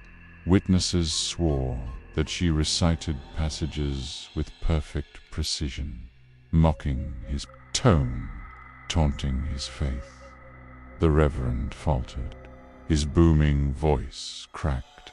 For all his confidence, he had never faced a spirit that fought back. The bell which seemed to delight in humiliating men of God. Whenever a minister preached, she would interrupt with her own sermons, twisted versions of their words. When they prayed for deliverance, she would laugh. When they tried to banish her, she grew louder, more violent. She even sang hymns, but always with a mocking tone, dragging holy music into the realm of blasphemy. To those who witnessed it, it was as if she was proving that no sanctuary, no prayer, no scripture could silence her. The most infamous encounter came when Reverend Gunn, after enduring hours of her torment, declared boldly, "If you are a demon, you will leave in the name of Christ." The room went silent for a moment. Then the witch's voice hissed through the cabin. "If I am a demon, why am I not afraid of you?" With that, the house shook. Furniture rattled. The bells cried out in terror as the Reverend dropped his Bible, his hands trembling. Witnesses said he fled the house that night, pale and shaken, never speaking publicly about the encounter again. After stories like this spread, fear rippled through the countryside. If even ministers, holy men armed with God's word, could not stop the witch, then what chance did ordinary people have for a community steeped in faith? It was devastating. The witch had proven herself stronger than scripture, stronger than prayer, stronger than faith itself. It was as if she wasn't simply haunting the bells. She was waging a war against the very foundation of belief. Some historians and folklorists argue that this was part of her power. The Bell Witch wasn't just tormenting a family, she was sending a message. That message was simple. No one is safe. Not the bells, not the neighbors, not even the church. And perhaps that is why her story endured. Because she challenged not only the flesh and blood of Adam's synesy, but the soul of the people themselves. Not all of the Bell Witch's behavior was violent. At times, she revealed odd fascinations, quirks that blurred the line between ghost, demon, and something entirely different. These strange obsessions unsettled the bells almost as much as her rage, because they showed that the witch was not just a mindless force of destruction. She was aware, calculating, curious, and at times even disturbingly playful. Perhaps the most bizarre obsession of all was her fascination with hymns. Witnesses claimed that, in the dead of night, the witch would sing, not shrieking or howling, but singing hymns of the church with haunting beauty. Some swore her voice was angelic, almost heavenly, echoing through the cabin with perfect pitch. Others said her tone was mocking, twisting the sacred into something profane. Imagine lying in bed, too afraid to breathe, while an unseen spirit sings Amazing Grace from the shadows of your room. For the bells, it was not comforting. It was horrifying, because a spirit that could sing, a spirit that knew hymns, was a spirit that understood. But the witch didn't stop at hymns. She also had a disturbing obsession with gossip. Neighbors reported that she could repeat conversations happening miles away. She seemed to know everyone's secrets, feuds, affairs, debts, and whispered betrayals, and she used this knowledge to torment. Visitors to the Bell home often heard the witch reveal embarrassing truths about them, mocking them for things they had spoken in private. At times, she would even mimic their voices, repeating their words back to them. No one knew how she learned these things. Was she omnipresent, a trickster, or had she tapped into something darker, a supernatural awareness of every whispered sin? The witch's strangest obsession may have been her talent for predicting the future. She often foretold the arrival of strangers, warning the Bells that a visitor was on the way. Sometimes she predicted good fortune. Other times she warned of disasters. And, disturbingly, many of her predictions came true. When she warned of storms, they came. When she claimed a neighbor's horse would fall ill, it did. Was she controlling fate, or merely watching from a place beyond human perception and perception? The Bells never knew, but her ability to weave the past, present, and future together only deepened their terror. The witch's hymns, gossip, and predictions weren't just parlor tricks. They revealed something deeper, intelligence. She wasn't random. She wasn't chaotic. She had a personality, preferences, passions. She wasn't a haunting. She was a presence. And that was perhaps the most frightening realization of all. That the Bell Witch wasn't just an evil force. She was someone or something with a will of her own. If the Bell Witch tormented John Bell as the head of the household, she seemed to target Betsy Bell as her chosen victim. Betsy was young, innocent, and by all accounts beautiful. But from the earliest days of the haunting, she became the witch's obsession.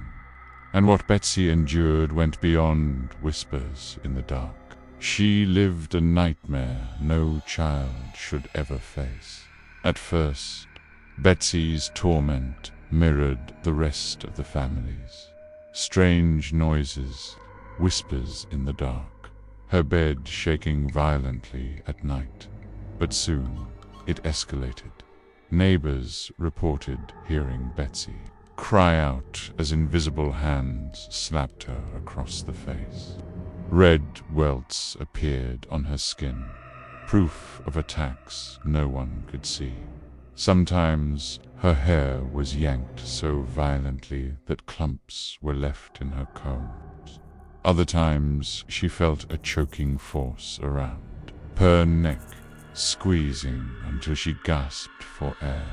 For the Bell family, it was unbearable to watch their daughter suffer. But no matter what they did, prayers, ministers, charms, nothing stopped the witch's assaults. What made Betsy's ordeal worse was the witch's cruel voice. "She is mine." The witch would hiss in the night.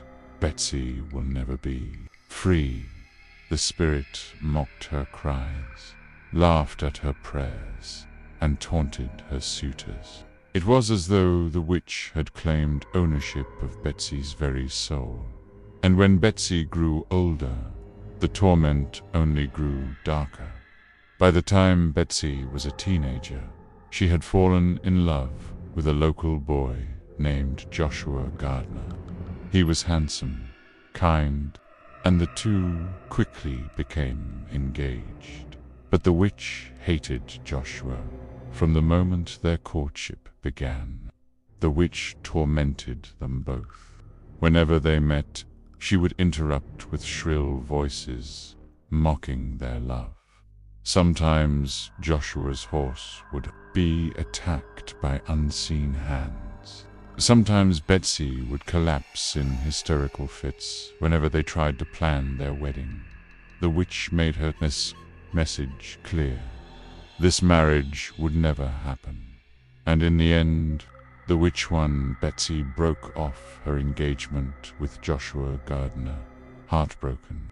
She admitted she could not defy the spirit that haunted her. For many, this was the most chilling proof that the bell, which was more than a prank, more than superstition, she had the power to destroy love itself. Historians and folklorists have debated for years why Betsy was singled out. Some suggest the witch was jealous of her beauty and youth. Others believe Betsy was simply the most vulnerable, the easiest to torment. But darker theories suggest something more sinister, that Betsy herself was the key to the witch's power, that the spirit needed her suffering to grow stronger. Whatever the truth, Betsy Bell would never forget the horrors she endured. Even in adulthood, she carried the scars of those years, not on her skin, but in her soul. Even after the witch faded from the Bell household, stories persisted that Betsy was never truly free. Neighbors claimed she still saw shadows, still heard whispers, still felt the brush of cold fingers on her skin. Whether it was paranoia or the witch keeping her promise, no one knows. But one thing is certain. In the story of the Bell Witch, no victim suffered more than Betsy Bell from the very beginning. Put the bell which made her intentions known. She wanted John Bell dead. She called him Old Jack. She cursed his name in the night, and she promised she would end his life. At first, no one believed a spirit could kill a man. But as the years dragged on, John Bell's health began to decline in ways that defied explanation. And soon, the Bell family watched helplessly as their father wasted away under the weight of an invisible hand. John Bell had once been strong, a hard-working farmer, respected in his community. But in the final years of the haunting, he grew weak, frail, and sickly. He often complained of a strange stiffness in his jaw, as though something were seizing control of his muscles. At times, he could not eat or speak. His hands trembled. His body shook with spasms no doctor could explain. The witch mocked him relentlessly. "Old Jack is mine," she cackled. "I'll have him in the grave before the year is out." His family tried everything: medicine, prayer, even exorcisms. But nothing could stop the slow wasting away of John Bell. By the winter of 1820, John was bedridden. He drifted in and out of consciousness, his body weak, his breathing shallow. The witch's voice filled the house, louder than ever. Neighbors who came to sit at his bedside swore they heard her taunting him, laughing at his pain, calling him names as he struggled for breath. "She will not let him rest," one neighbor whispered.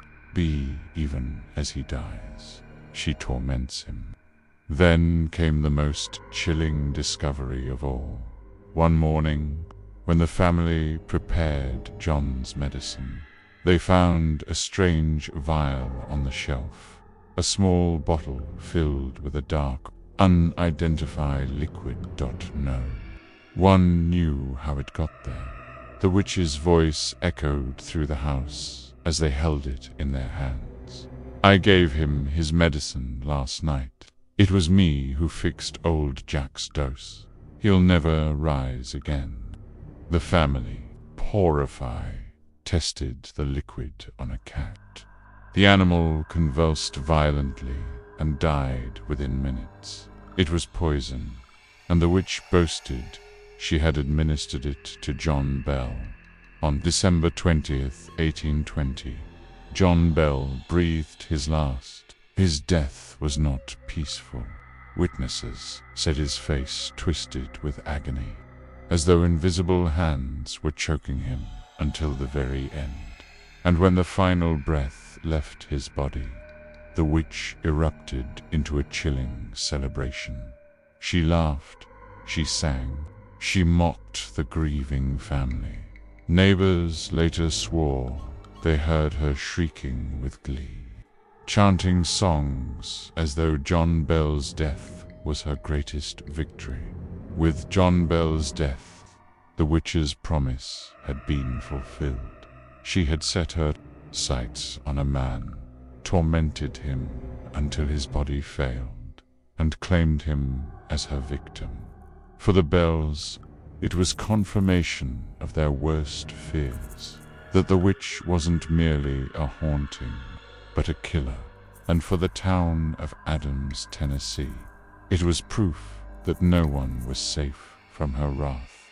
To this day, John Bell's death remains unique in American folklore. The Bell, which is often called the only spirit in history to have killed a man. And while skeptics argue about poison, illness, or hysteria, the Bell family never doubted the truth. John Bell's death was not natural. It was the work of the witch. The death of John Bell should have brought peace. After years of torment, the patriarch of the Bell family was gone, and with his passing, one might expect the witch's voice to fade into silence. But the Bell witch was not finished. For her, death was not the end. It was her triumph, and she made certain everyone in Adams, Tennessee, would know it. On December 21st, 1820, the Bell family prepared for John's funeral. Word spread quickly through the countryside, and neighbors arrived in large numbers to pay their respects. Despite the fear that had hung over the Bells for years, the community came together in mourning. Men and women filled the cabin. Others stood outside in the cold, and whispers filled the air about the curse that had finally claimed old Jack. The family hoped for one thing: dignity, a chance to bury their father in peace. But the witch had other plans. As the minister began the service, a familiar sound cut through the somber silence. Laughter, not the laughter of a mourner, not the sound of relief, but the cackling, shrill laughter of the Bell witch herself. Witnesses swore the voice rang out clear, louder than the prayers, louder than the hymns. It echoed from nowhere and everywhere, bouncing off the wooden walls, filling the air until mourners shivered with dread. And then she began to sing. The witch didn't sing hymns this time. Instead, she sang bawdy drinking songs, vulgar, mocking tunes, as the family wept over John's coffin. Neighbors described the sound as relentless, her shrill voice cutting through every prayer, every tear. Whenever the minister tried to speak, she grew louder. Whenever the family sobbed, she jeered. It was as though she had come not to haunt, but to celebrate. To her, John Bell's funeral wasn't a moment of mourning. It was a victory party for the people of Adams. The funeral was unforgettable, not because of the sermon or the grief, but because of the witch. Some men trembled, others left the service in fear. One witness later said, "She sang as though pursued drunk, louder than the minister, louder than the congregation. It was the devil himself laughing in our faces." The bells, already broken, could do nothing but endure the humiliation. Their father was dead, and even his funeral had been stolen by the witch. Why did she mock the funeral? Some say it was the witch's way of proving her dominance. Not only had she killed John Bell, but she also refused to let his memory rest in peace. Others believe it was her final warning to the family and the town that she was still there, still watching, and still in control. And when the coffin was finally lowered into the cold Tennessee earth, her laughter lingered in the air like a curse. For weeks after the funeral, the bells reported that her voice still filled their home. But soon she quieted, almost as if she had accomplished her mission. John Bell was dead, his name forever tied to the legend of the Bell Witch and his funeral. The day his family should have been given peace became one of the darkest spectacles in American folklore. For years, the Bell family had lived under siege. Their days were filled with whispers, slaps, screams, and torment. Their nights brought no rest, only terror. But after John Bell's death, and the humiliating mockery of his funeral, something strange happened. The witch, who had vowed never to leave, began to fade. Not instantly, not overnight, but slowly, like a storm rolling away, leaving broken trees and flooded ground in its wake. Before John Bell's death, the witch had often spoken of her plans. She promised to kill old Jack. She promised to torment Betsy, and she promised to leave only when her mission was done. But one day, after weeks of quieter nights, the family heard her voice again. This time, it wasn't laughter. It wasn't singing. It was calm. "I will go now," she whispered, "but I will return in 7 years." And with that, she disappeared, true to her word. The bell which left the family in peace for 7 long years. No voices in the night, no footsteps, no slaps or choking hands. For the first time in years, the bells could sleep without fear. Some believed she was gone for good, satisfied with the death of John Bell. Others whispered she was only gathering strength. But in Adams, Tennessee, no one truly believed she was gone. They lived in the shadow of her promise. 7 years is not long when you fear the return of a demon. In 1828, exactly 7 years after her departure, the witch returned. But this time, her target was not John Bell. He was already in the grave. Instead, she came back for John Bell Jr., the son who had grown up watching his family suffer. For weeks, the voice returned, speaking to John Jr. in the night.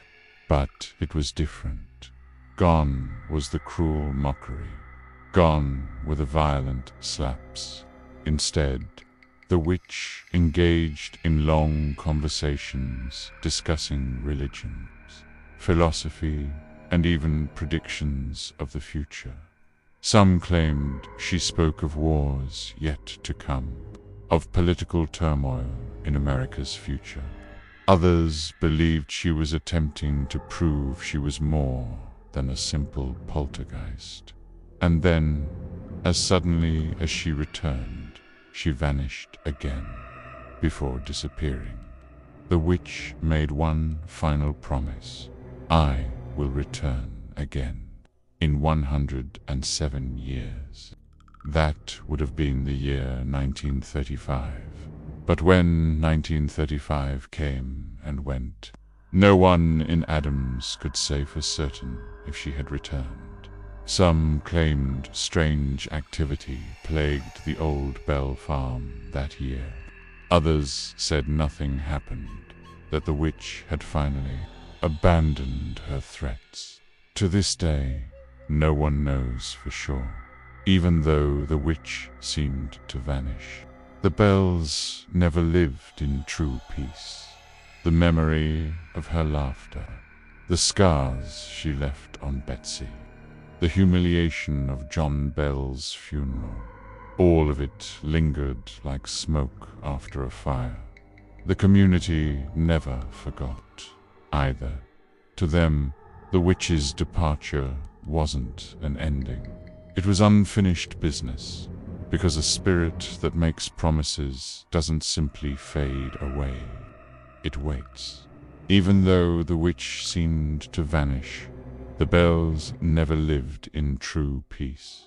The memory of her laughter, the scars she left on Betsy, the humiliation, put up John Bell's funeral, all of it lingered like smoke after a fire. The community never forgot either. To them, the witch's departure wasn't an ending. It was unfinished business, because a spirit that makes promises doesn't simply fade away. It waits. In the years after John Bell's death, the story of the witch spread through Robertson County. Farmers, preachers, and merchants told the tale of old Jack and his spirit tormentor. Children were warned not to wander near the Bell farm at night. Travelers avoided the woods where her laughter was said to echo. The Bell, which wasn't just a family nightmare anymore. She was a community curse. By the mid-1800s, the legend had spread across Tennessee. Newspapers picked it up, fascinated by the idea of a spirit so powerful it could slap, choke, and even kill. Writers embellished the tale. Ministers used it in sermons as proof of demonic power, and skeptics used it as an example of superstition gone wild. But whether you believed or doubted, one thing was certain: the Bell Witch was unforgettable. As the years passed, stories began to center on a particular site near the old Bell property, a cave that became known as the Bell Witch Cave. Locals claimed the spirit never truly left, but had retreated into the darkness of that cave, waiting. Visitors reported strange voices, cold touches, and even rocks thrown from unseen hands. Explorers swore they heard whispers telling them to leave.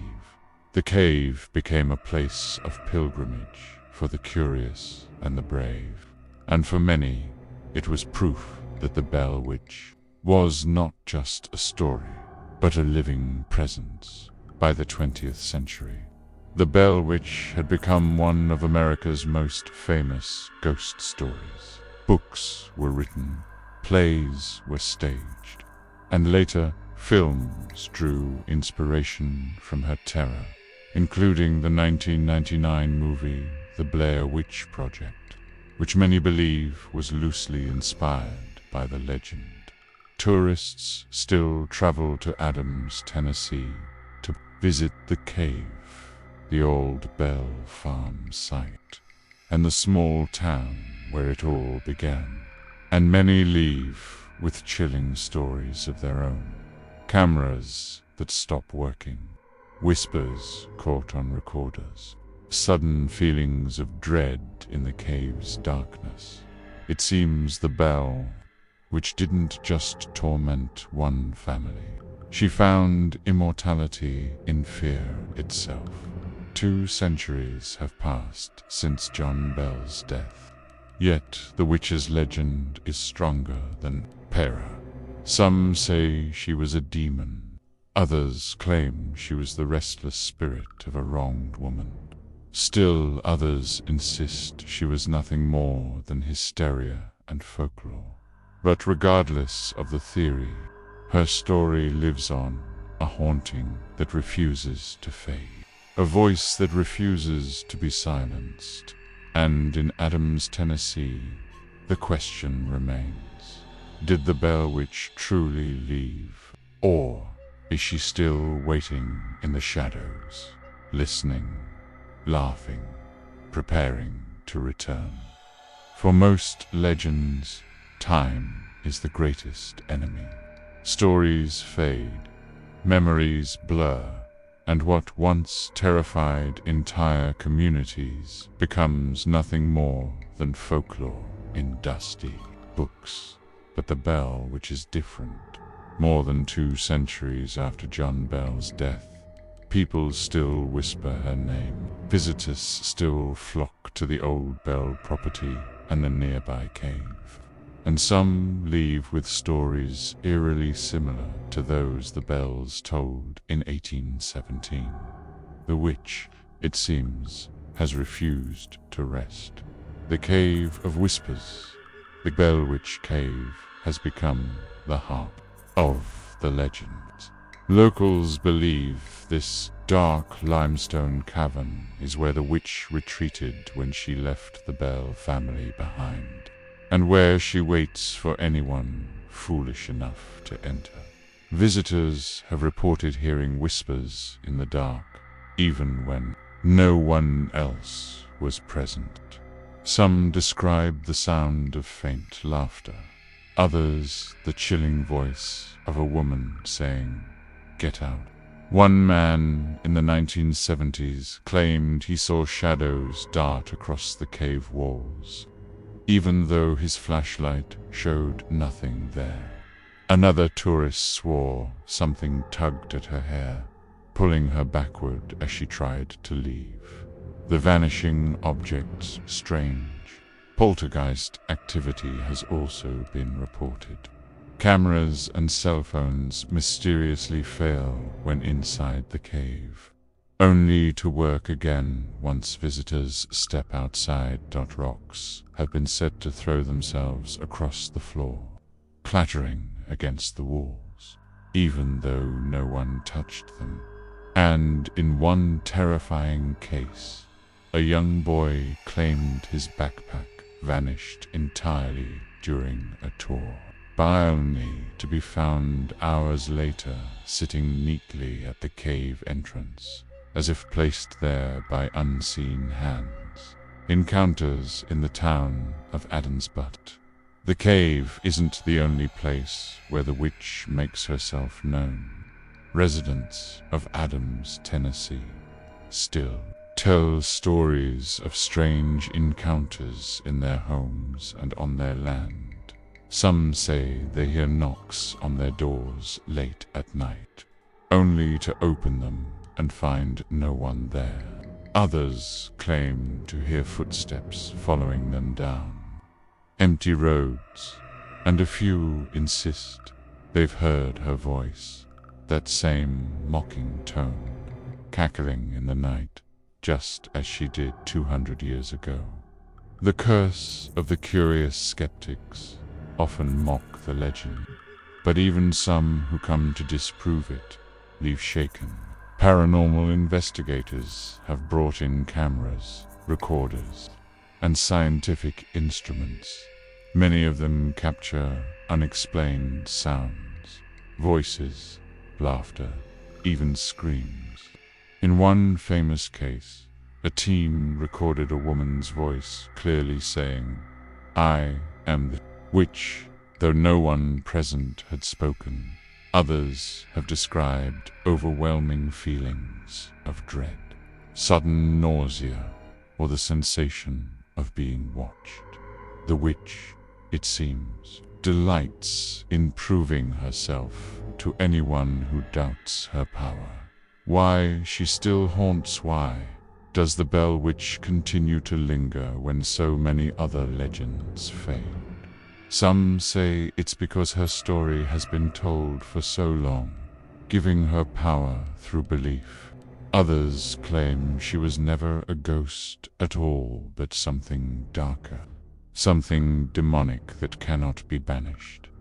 And there are those who believe she is bound to the Bell family's land, cursed to roam until the final judgment. But one thing is certain: the witch has never truly left. She may have stopped tormenting the Bells, but she has found new victims in the curious, the skeptical, and the bold who dare to say her name. The spirit that adapts. What makes the Bell Witch even more terrifying is how she seems to adapt. In the 1800s, she slapped faces and threw blankets.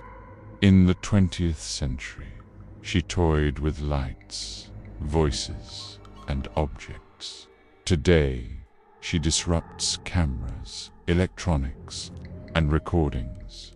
It is as though she evolves with the times, always finding new ways to remind the world that she is still here.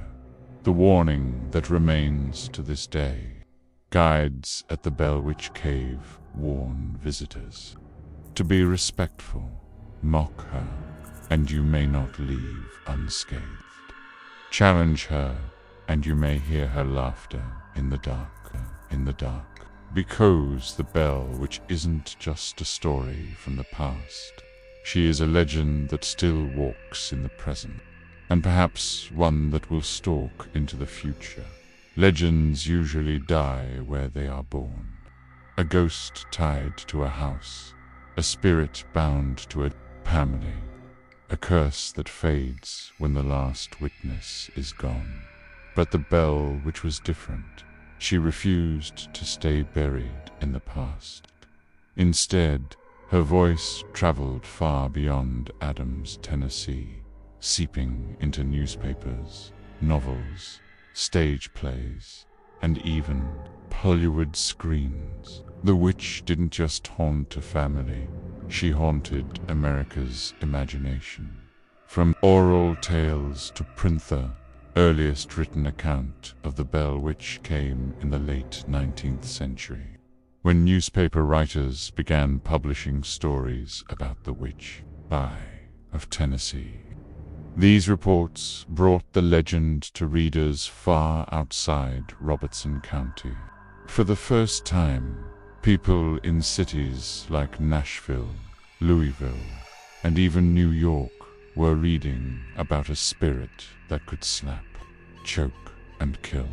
The idea of a witch who laughed at preachers and mocked funerals was irresistible to audiences. She wasn't a quiet shadow in the corner. She was loud, she was cruel, she was unforgettable. The first book, Martin Van Buren, Ingram, 1894. The legend was immortalized in print by author Martin Van Buren Ingram, who published an authenticated history, Bell Witch of Tennessee. This book shaped much of what people believe today about the haunting. Though skeptics questioned its accuracy, Ingram's dramatic storytelling ensured the witch would never fade from memory. It wasn't just history anymore.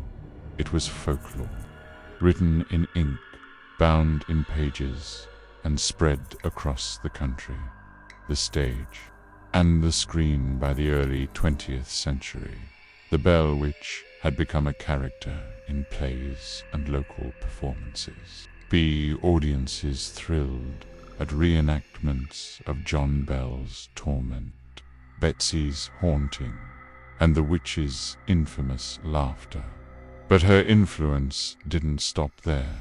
Hollywood came knocking. The witch inspired films like Bell Witch Haunting 2004, An American Haunting 2005, and even had whispers of influence in the cultural phenomenon The Blair Witch Project 1999.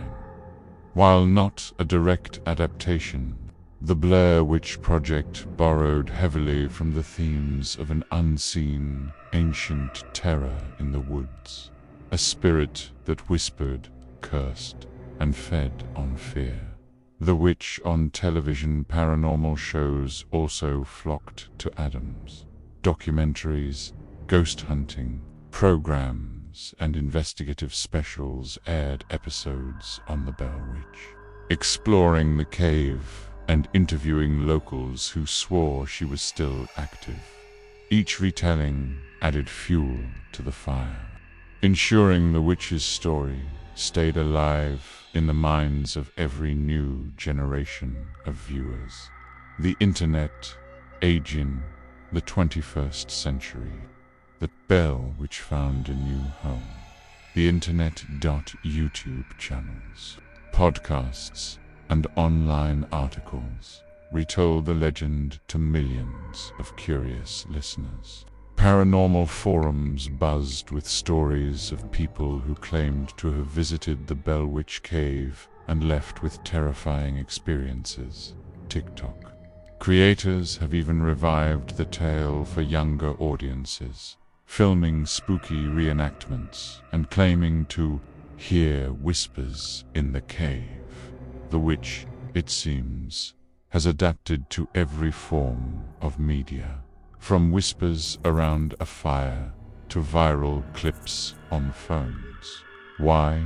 She thrives in pop culture and, like many ghosts who fade into obscurity, the Bell Witch has all the ingredients of a lasting legend. She's terrifyingly violent. She interacts with people directly. She mocks religion, love, and even death. And she leaves behind just enough evidence to make us question if she was real. In a way, she was the perfect horror character before horror existed as a genre. The witch as an American icon today, the Bell Witch stands alongside America's greatest legends, Bigfoot, the Mothman, and Bloody Mary. But unlike those creatures, her story is rooted in real people, real names, and a real family whose lives were destroyed. That connection to reality makes her more than folklore. It makes her history. And as long as America loves horror, the Bell Witch will never die. Every haunting leaves behind two kinds of stories: the believers who swear by what they saw, and the skeptics who insist there must be another explanation. The Bell Witch is no different. For over 2 centuries, people have fought over what really happened on that Tennessee farm. Was it a demon, a ghost, or nothing more than hysteria wrapped in folklore? Let's dive into the theories. Theory 1. The supernatural spirit, the most common explanation, is also the simplest. The Bell Witch was a spirit. But what kind of spirit depends on who you ask. Some say she was a demon, sent straight from hell to torment John Bell and his family. Others claim she was the restless ghost of Kate Batts, the neighbor who reportedly cursed John Bell after a land dispute. This theory is backed up by the violent, intelligent nature of the entity. Unlike most hauntings, which are subtle and fleeting, the Bell Witch was loud, aggressive, and terrifyingly interactive. She could speak in full sentences. She could hold conversations. She could even predict the future to many. That level of intelligence could only mean one thing: a spirit with purpose. Theory 2. The Curse of Kate. Batsgate. Kate Bats was a real woman who lived near the bells. History remembers her as eccentric, outspoken, and disliked by many neighbors. According to legend, after a land dispute with John Bell, Kate cursed him. Not long after, the haunting began. This theory paints the witch as not just a random demon, but a vengeful soul determined to destroy John Bell's life. Skeptics argue this was gossip twisted into legend, but for many believers, the timing is too perfect to ignore. Theory 3. Mass hysteria. The other side of the debate are skeptics who insist the bell, which was never real at all. They argue that what happened in Adams was nothing more than mass hysteria, a psychological phenomenon where fear spreads like wildfire through a community. One person hears a strange noise, another sees a shadow. Soon, the entire family is convinced they're being haunted. Neighbors get involved, stories spread, and before long, everyone is hearing voices in the night. Supporters of this theory point out that the 1800s were a time of superstition and religious fervor. A society primed to believe in demons may have created its own haunting. Theory 4. A family secret. Another theory is darker. The haunting was a cover for something else happening in the Bell household. Some researchers have suggested the Bell Witch legend hid abuse, family conflict, or even murder by blaming a spirit. The family avoided scrutiny and kept their secrets hidden. This theory remains controversial, but it raises an unsettling question.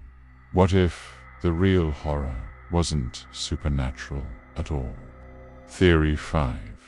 A hoax that got out of control finally.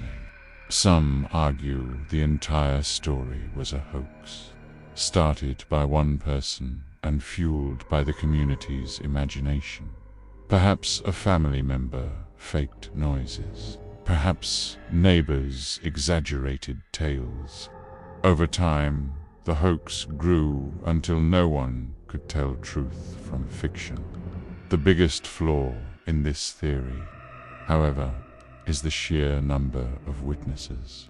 Ministers, neighbors, and even strangers claimed to have heard or seen the witch. Could so many people have been fooled? Why no theory fits perfectly? The reason the Bell Witch endures is because no theory fully explains what happened. If it was mass hysteria, how do we explain the witch's ability to mimic voices and predict events? If it was a spirit, why did it leave and return on schedule? If it was a hoax, how did it terrify so many intelligent witnesses for so long? The Bell Witch sits in a gray area where belief and doubt collide. And that is why, even today, she remains unsolved. The power of the unknown. Perhaps the truth doesn't matter. Whether the witch was a ghost, a curse, hysteria, or a hoax, her story has lived for more than 2 centuries. That in itself is proof of a power, because sometimes the scariest thing isn't what we know. It's what we'll never be able to explain. The Bell Witch story began on a quiet Tennessee farm in 1817, but over 2 centuries later, the echoes of her laughter still ripple across America. Why? Because she was more than just a haunting. She was a challenge.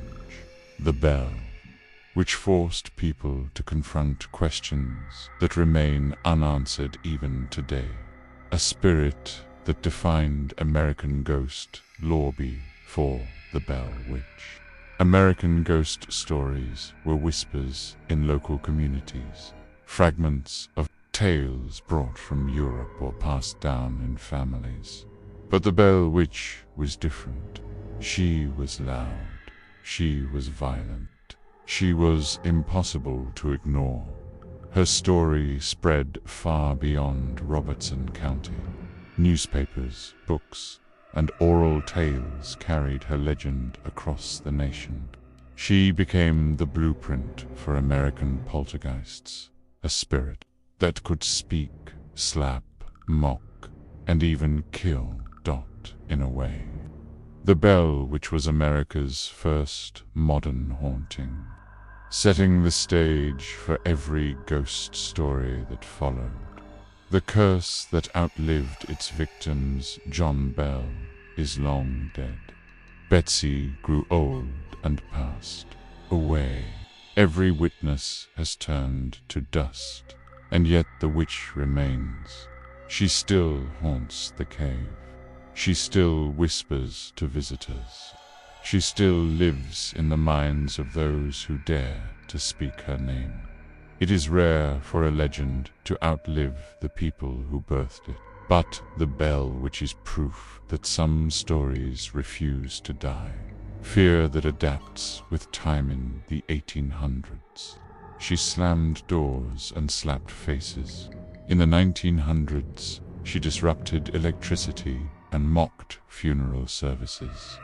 In the 2000s, she corrupted cameras and left voices on recorders. The Bell Witch doesn't just haunt, she evolves. She reflects each generation's deepest fears, and that makes her timeless. Why we can't let go part of us wants to believe. The Bell Witch was just hysteria, a story exaggerated over time. That would make us safe. That would make the world logical. But another part of us knows. What if it was real? If it was real? What if a spirit truly mocked ministers, cursed a family, and laughed at death itself? That thought lingers. That thought keeps us awake at night. And that thought is why the Bell Witch endures. The lasting lesson of the Bell Witch, the witch teaches us something chilling. Humans crave control, but there are forces we will never master. Whether she was a ghost, a demon, or a manifestation of human fear. The Bell Witch reminds us that the unknown is always closer than we think. Sometimes it's in the woods, sometimes it's in the shadows of a cave, and sometimes it's in our own homes. Your turn to decide. Now the question is yours. Was the Bell Witch a spirit, a curse, a hoax, or hysteria? Or is she still out there waiting for the next person bold enough to call her name? The call to action, if you've stayed with us through this journey into America's most terrifying poltergeist legend. Thank you. But don't stop here. Hit that subscribe button for more stories of dark history, chilling legends, and unsolved mysteries. Smash like if you felt a shiver during this tale, and drop a comment below. Do you think the Bell Witch was real, or just the most brilliant horror story ever told? Because one thing is certain, whether you believe or not, the Bell Witch has been listening, and maybe, just maybe, she'll be listening to you tonight. Darkness hangs heavy over the hills of Adams, Tennessee. Imagine a place where whispers claw through the silence, where laughter echoes in the dead of night, and where an invisible hand might brush against your shoulder. or wrap itself tightly around your throat. This isn't just another ghost story whispered around a campfire. This is America's most terrifying poltergeist legend, the Bell Witch, a haunting so violent, so relentless, that it left an entire family shattered, a community in fear, and a nation forever obsessed. For more than 200 years, Bell Witch has refused to die. She tormented the Bell family between 1817 and 1821 with unholy violence, slapping, choking, mocking, even killing. Ministers heard her voice. Neighbors felt her touch. Strangers saw the chaos with their own eyes. The Bell Witch wasn't hidden in shadows. She wanted to be known, and what makes her tale even darker is this. She didn't stop when John Bell's life ended. She promised to return. And some say she never left. The legend of the Bell Witch isn't just folklore, it's history. It's one of the few supernatural stories with names, dates, eyewitness accounts, and written records. It has been studied, debated, and feared for centuries.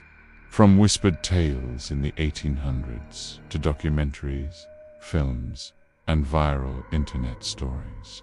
Today, the Bell Witch continues to haunt America's imagination. But what really happened in those Tennessee hills? Was it truly a demon? A curse from a bitter neighbor? Or something far more sinister? Something that defies explanation even now? Tonight, we step into the darkness. Tonight, we walk through the creaking door of the Bell farmhouse. Tonight, we descend into the cave where many swear the witch still waits. This is not just a story. This is an experience. And by the end, you may find yourself asking, do you really believe in ghosts? Or will the Bell Witch make you believe against your will? The year was 1817. America was still young, scarred by revolution and slowly carving its identity from wilderness and blood. In the small farming community of Red River, Tennessee, later renamed Adams, life was simple but harsh. John Bell, a respected farmer, had moved his family from North Carolina to these fertile lands in search of a better life.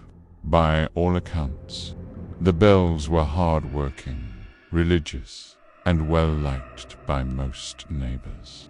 They built a farm, raised livestock, and grew crops to feed both their family and their community. But the soil of Adams carried secrets, and soon the Bell family would discover they had not just settled land. They had disturbed something that did not want them there. It began with whispers, strange noises in the night, knocks on walls, the sound of rats gnawing inside wooden beds when no rats could be found, scratching beneath the floors. The Bell children were the first to complain of ghostly activity. Betsy Bell, the youngest daughter, would later be at the center of the nightmare. What started as an annoyance quickly escalated into terror. Bedsheets were ripped away as the children slept. Invisible hands slapped them across the face, leaving bruises that no one could explain. The Bell family had no idea this was only the beginning. Most hauntings are silent. A door creaks, a chair moves, maybe a scream echoes in the night. But the Bell Witch was no ordinary haunting. She had a voice. At first, the family heard faint whispers, like the murmurs of an old woman reciting prayers. Soon, the whispers grew into a full-blown voice, clear, distinct, and cruel. She sang hymns mockingly.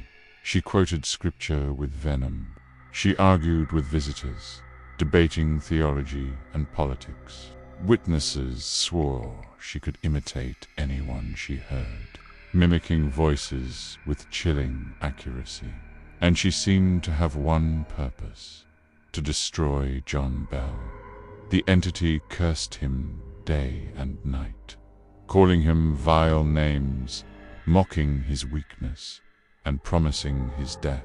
Meanwhile, she tormented Betsy, slapping, pulling her hair, and leaving her terrified. Neighbors flocked to the Bell house to witness the strange events. Ministers came, curious to test their faith against the supernatural. Many left shaken. Some swore the witch spoke directly to them, exposing their sins, revealing secrets no one could possibly know. Word spread. The Bell farm became infamous. What was once a quiet home had become the epicenter of America's most horrifying haunting. If John Bell was the witch's greatest enemy, Betsy Bell was her favorite target. The attacks on Betsy were relentless. She was slapped, pinched, and beaten by invisible hands. Her hair was pulled violently, sometimes lifting her off the ground. She screamed in agony as welts and bruises appeared across her skin. Worse still, the witch mocked Betsy's personal life. When young Joshua Gardner, a local boy, courted her, the spirit grew violent. Every time Betsy and Joshua were together, the witch unleashed chaos, shrieking, threatening, and even physically attacking the girl. Eventually, Betsy broke off the engagement, convinced that the witch would never allow her to be happy. The torment didn't just leave scars on Betsy's body, it left scars on her soul. She would later grow into a woman still haunted by the memories of her youth. For the Bell family, the message was clear. No one was safe. Not the father, not the children, not even outsiders who dared enter their home. And as the witch's power grew, so did her cruelty. This was no longer just a haunting. This was a war by now. The Bell Witch was not just a family problem. She was a community nightmare. Word of the haunting spread across Robertson County, and soon neighbors, travelers, and even clergymen were drawn to the Bell property. Some came out of curiosity, others to test their courage, and some to seek proof of the supernatural. But few left without a story to tell. Visitors reported objects flying across the room, chairs sliding on their own, and disembodied laughter that seemed to follow them into the night. Animals on the Bell farm were found mutilated in strange ways.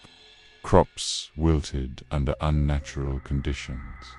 The witch's presence seemed to poison everything around her. And then came the voice, loud, mocking, impossible to ignore. She called out to strangers, imitated their loved ones, and recited prayers in a grotesque parody of faith. Ministers who came to banish her found themselves humiliated by her sharp wit and blasphemous laughter. The community lived in fear, yet fascination. Some swore she was proof of the devil's work. Others believed she was the restless spirit of a wronged woman. And still others whispered that perhaps the Bells themselves had invited the curse. Whatever the explanation, one fact remained. The bell which was real to everyone who encountered her. And she wasn't leaving. John Bell had been the witch's target from the very beginning. She cursed him daily, calling him names, mocking his prayers, and vowing to end his life. Over time, John's health began to fail. He suffered from strange seizures, his face contorting in pain, his body trembling uncontrollably. No doctor could explain his condition. The witch, however, claimed full responsibility. She taunted the family, declaring that John Bell's end was near. On December 20th, 1820, John Bell was found dead in his bed. Beside him was a strange vial of black liquid that no one had ever seen before. When the family questioned the witch, her voice rang out in triumph. "I gave old Jack a big dose of that last night, which fixed him." The community was stunned. A spirit had confessed to murder, and yet what could they do? How could they punish the invisible? At John Bell's funeral, as mourners gathered in grief, the witch's laughter echoed through the air. She sang mocking songs, jeered at the family, and turned the funeral into a nightmare. The bell which had achieved her goal. She had killed John Bell, and now she reveled in victory. With John Bell dead, the witch's mission seemed complete. Yet she did not vanish immediately. She lingered, tormenting Betsy Bell and the rest of the family for months afterward. Betsy's engagement remained destroyed, her spirit broken. The family lived under constant dread. Then, suddenly, the witch announced she would leave. She claimed she would be gone for 7 years, but promised to return, true to her word. The witch reappeared in 1828. Visiting John Bell Jr., she spoke with him for weeks, discussing philosophy, the supernatural, and even predicting future events. Then, just as suddenly as she came, she vanished again, but not before vowing to return once more and once more. Some say she still lingers in Adams, Tennessee, haunting the Bell which came. Others believe she never left at all. The Bells were forever marked by her curse. Their home was scarred, their lives were broken, and their story became immortal. The Bell which was no longer just a haunting. She was a legend. After John Bell's death, the Bell Witch story spread far beyond Adams, Tennessee. What had started as a local haunting became a tale whispered across counties, then across states. Travelers repeated it in taverns. Preachers used it in sermons. Newspapers carried lurid accounts of the spirit of Red River. The Bells themselves tried to live quietly, but their name was forever tied to the witch. Betsy Bell, now older, carried the scars of her torment for life. She seldom spoke of it openly, but the community never forgot, and the legend took on a life of its own. People swore that the witch still roamed the area. Crops would fail, livestock would vanish, and strange cries in the night were all blamed on her, the Bell which was no longer just a memory. She had become a curse, a story too powerful to die. As the years passed, focus shifted to a strange landmark near the old Bell property, a cave along the Red River, which locals soon called the Bell Witch Cave. It was, said the spirit retreated thereafter. John Bell's death Visitors claimed to hear whispers in the darkness. Rocks were thrown by unseen hands. Cold winds brushed past their faces even on the hottest days.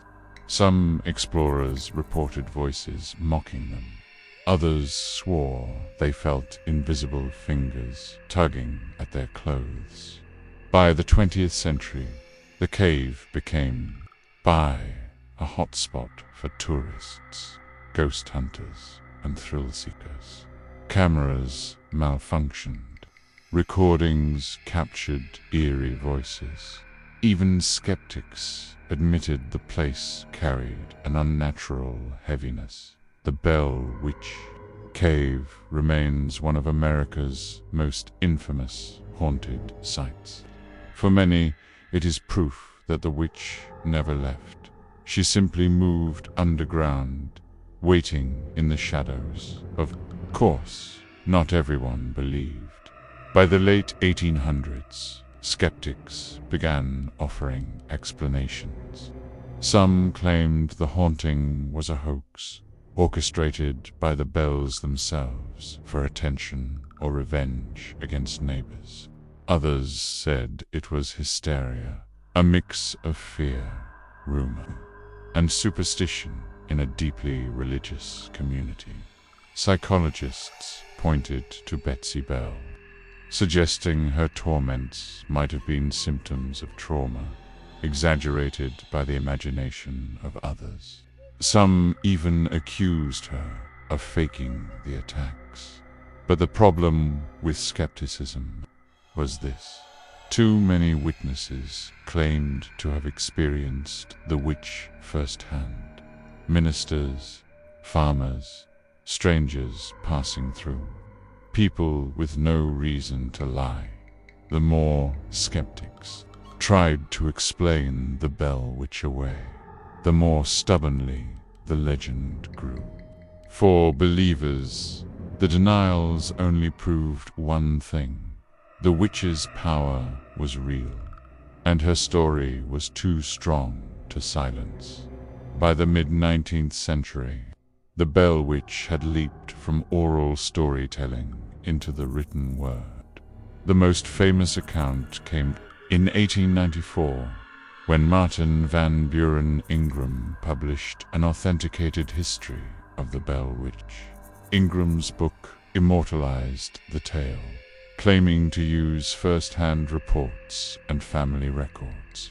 He described the torments of Betsy Bell, the death of John Bell, and the spirit's terrifying intelligence. But critics pointed out that Ingram was writing decades after the events, relying heavily on second-hand accounts. Some accused him of embellishment, weaving folklore with fact to sell copies. Still, his book ensured that the Bell Witch would never fade into obscurity.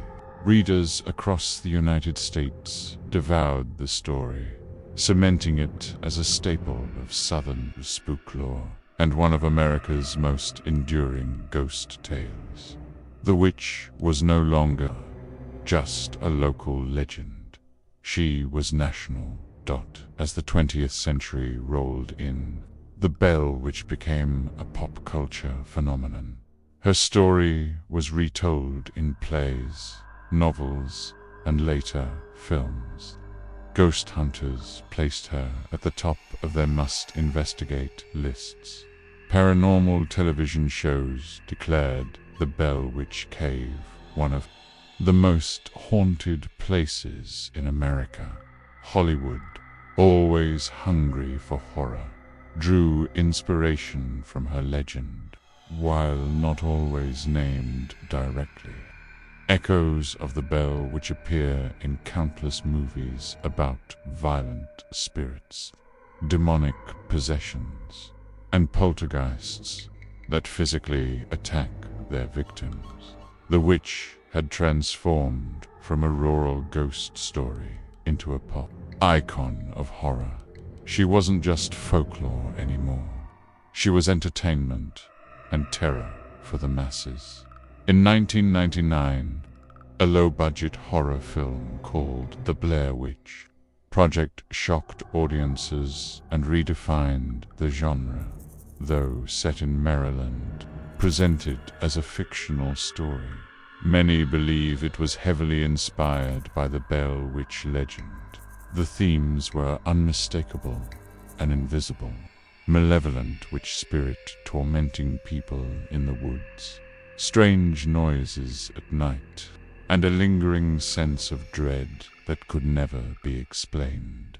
The film's viral marketing blurred the line between reality and fiction, much like the Blair Witch story itself had done for 2 centuries. And once again, the name, which was enough to terrify millions, the bell, which had successfully crossed into the modern age, not as an old Southern ghost story, but as a cultural shadow still haunting the imagination of America. As ghost hunting rose in popularity during the 20th and 21st centuries, the Blair Witch became a prime target for paranormal investigators. Teams armed with cameras, EVP recorders, and thermal imaging equipment flocked to Adams, Tennessee. The Blair Witch Cave, in particular, became a testing ground for supernatural research. Some claimed to capture eerie voices on tape, whispers that said things like, "Leave," or "I'm still here." Others reported seeing strange orbs of light, dark shadows moving in impossible ways, and sudden bursts of cold air. Skeptics argued these were natural phenomena, echoes, drafts, or camera malfunctions. But believers insisted the evidence was undeniable for many. The very fact that the Blair Witch story continued to draw investigators after 200 years was proof of its staying power. Unlike other ghost stories, this one refused to fade. Even in modern times, people in Adams, Tennessee, claim encounters with the Blair Witch. Locals speak of strange laughter echoing through the hills at night. Visitors to the cave tell stories of being scratched, shoved, or having rocks thrown at them by unseen hands. Farmers claim livestock sometimes vanish without explanation, only for their remains to appear days later in bizarre conditions. One chilling account comes from a group of teenagers who entered the Blair Witch Cave in the 1970s. They reported hearing a woman's voice call each of their names, yet no one else was inside. When they ran for the exit, they found the cave's mouth blocked by a sudden collapse of rocks, as if something wanted to trap them. Minutes later, the rocks cleared on their own. True or not, these stories keep the Blair Witch alive. Every retelling, every whispered encounter strengthens her hold on the imagination. The Blair Witch has remained a staple of American horror culture. Documentaries on major networks like A&E and Discovery have devoted entire episodes to her story. Paranormal reality shows continue to return to the Blair Witch Cave, each claiming to uncover fresh evidence. Films like An American Haunting 2005 retold the legend for new audiences, while novels, podcasts, and YouTube channels pour out new takes on her story every year. Even video games and streaming horror series reference her as a symbol of the ultimate poltergeist, violent, mocking, impossible to escape. She is no longer just a Tennessee legend. The Blair Witch has become part of the DNA of American horror itself. For 2 centuries, people have tried to explain the Bell Witch phenomenon. Some insist it was a spirit of vengeance, perhaps the ghost of a neighbor wronged by John Bell, returning from beyond to settle the score. Others claim it was a demonic entity, feeding on fear and chaos. A more skeptical camp argues the haunting was a mixture of trickery and hysteria. Could neighbors or family members have staged noises, voices, and pranks to frighten others? Could Betsy Bell, overwhelmed by pressure, have unconsciously fueled the myth? Yet none of these explanations fully account for the consistency of the reports or the sheer number of witnesses. Too many people swore to what they heard and saw. Too many lives were changed by the experience. Theories may offer comfort, but the mystery refuses to be solved. Modern psychologists have taken a different approach, framing the Bell Witch as a case study in mass hysteria. Communities under stress, especially deeply religious ones, are prone to collective fear. Once a story of haunting takes root, people begin to see and hear what they expect. One scream in the night becomes proof of a ghost. One strange shadow becomes a witch's curse. Some have suggested that Betsy Bell herself may have suffered from trauma, projecting her fears into physical symptoms, seizures, fainting spells, and the sense of being attacked. The family, already believing in spirits, may have amplified those fears until the legend consumed them. But again, the question lingers. Could hysteria really kill a man like John Bell? Could fear alone leave behind 2 centuries of eyewitness encounters? The Bell Witch legend has always been framed in spiritual terms. Ministers of the time declared her the devil's work, a test of faith for the Bells and their neighbors. The witch's ability to mock prayers, sing hymns backwards, and humiliate preachers seemed to confirm her as an agent of darkness. Others, however, viewed her as a restless spirit, not demonic, but human. Perhaps she was the ghost of Kate Batts, the neighbor many accused of witchcraft, exacting revenge on John Bell from beyond the grave. And still others saw the witch as a divine punishment, a reminder that sins do not go unanswered, and that the spiritual world is never far from the living, whether demon, ghost, or judgment. The Bell Witch was seen as proof that the supernatural walks alongside us, waiting to strike. The Bell Witch never promised to leave forever. In fact, she vowed to return. According to law, she did exactly that. In 1828, appearing to John Bell Jr. for weeks, she spoke with him about philosophy, religion, and even the future of America, before vanishing again. But she warned she would return once more. Since then, countless locals have claimed to encounter her spirit. Some say they hear her voice in the wind. Others insist she still haunts the cave, scratching walls and whispering threats. A chilling tale tells of a group of hunters who camped near the Bell property in the 1930s. In the dead of night, they were awakened by laughter echoing through the trees.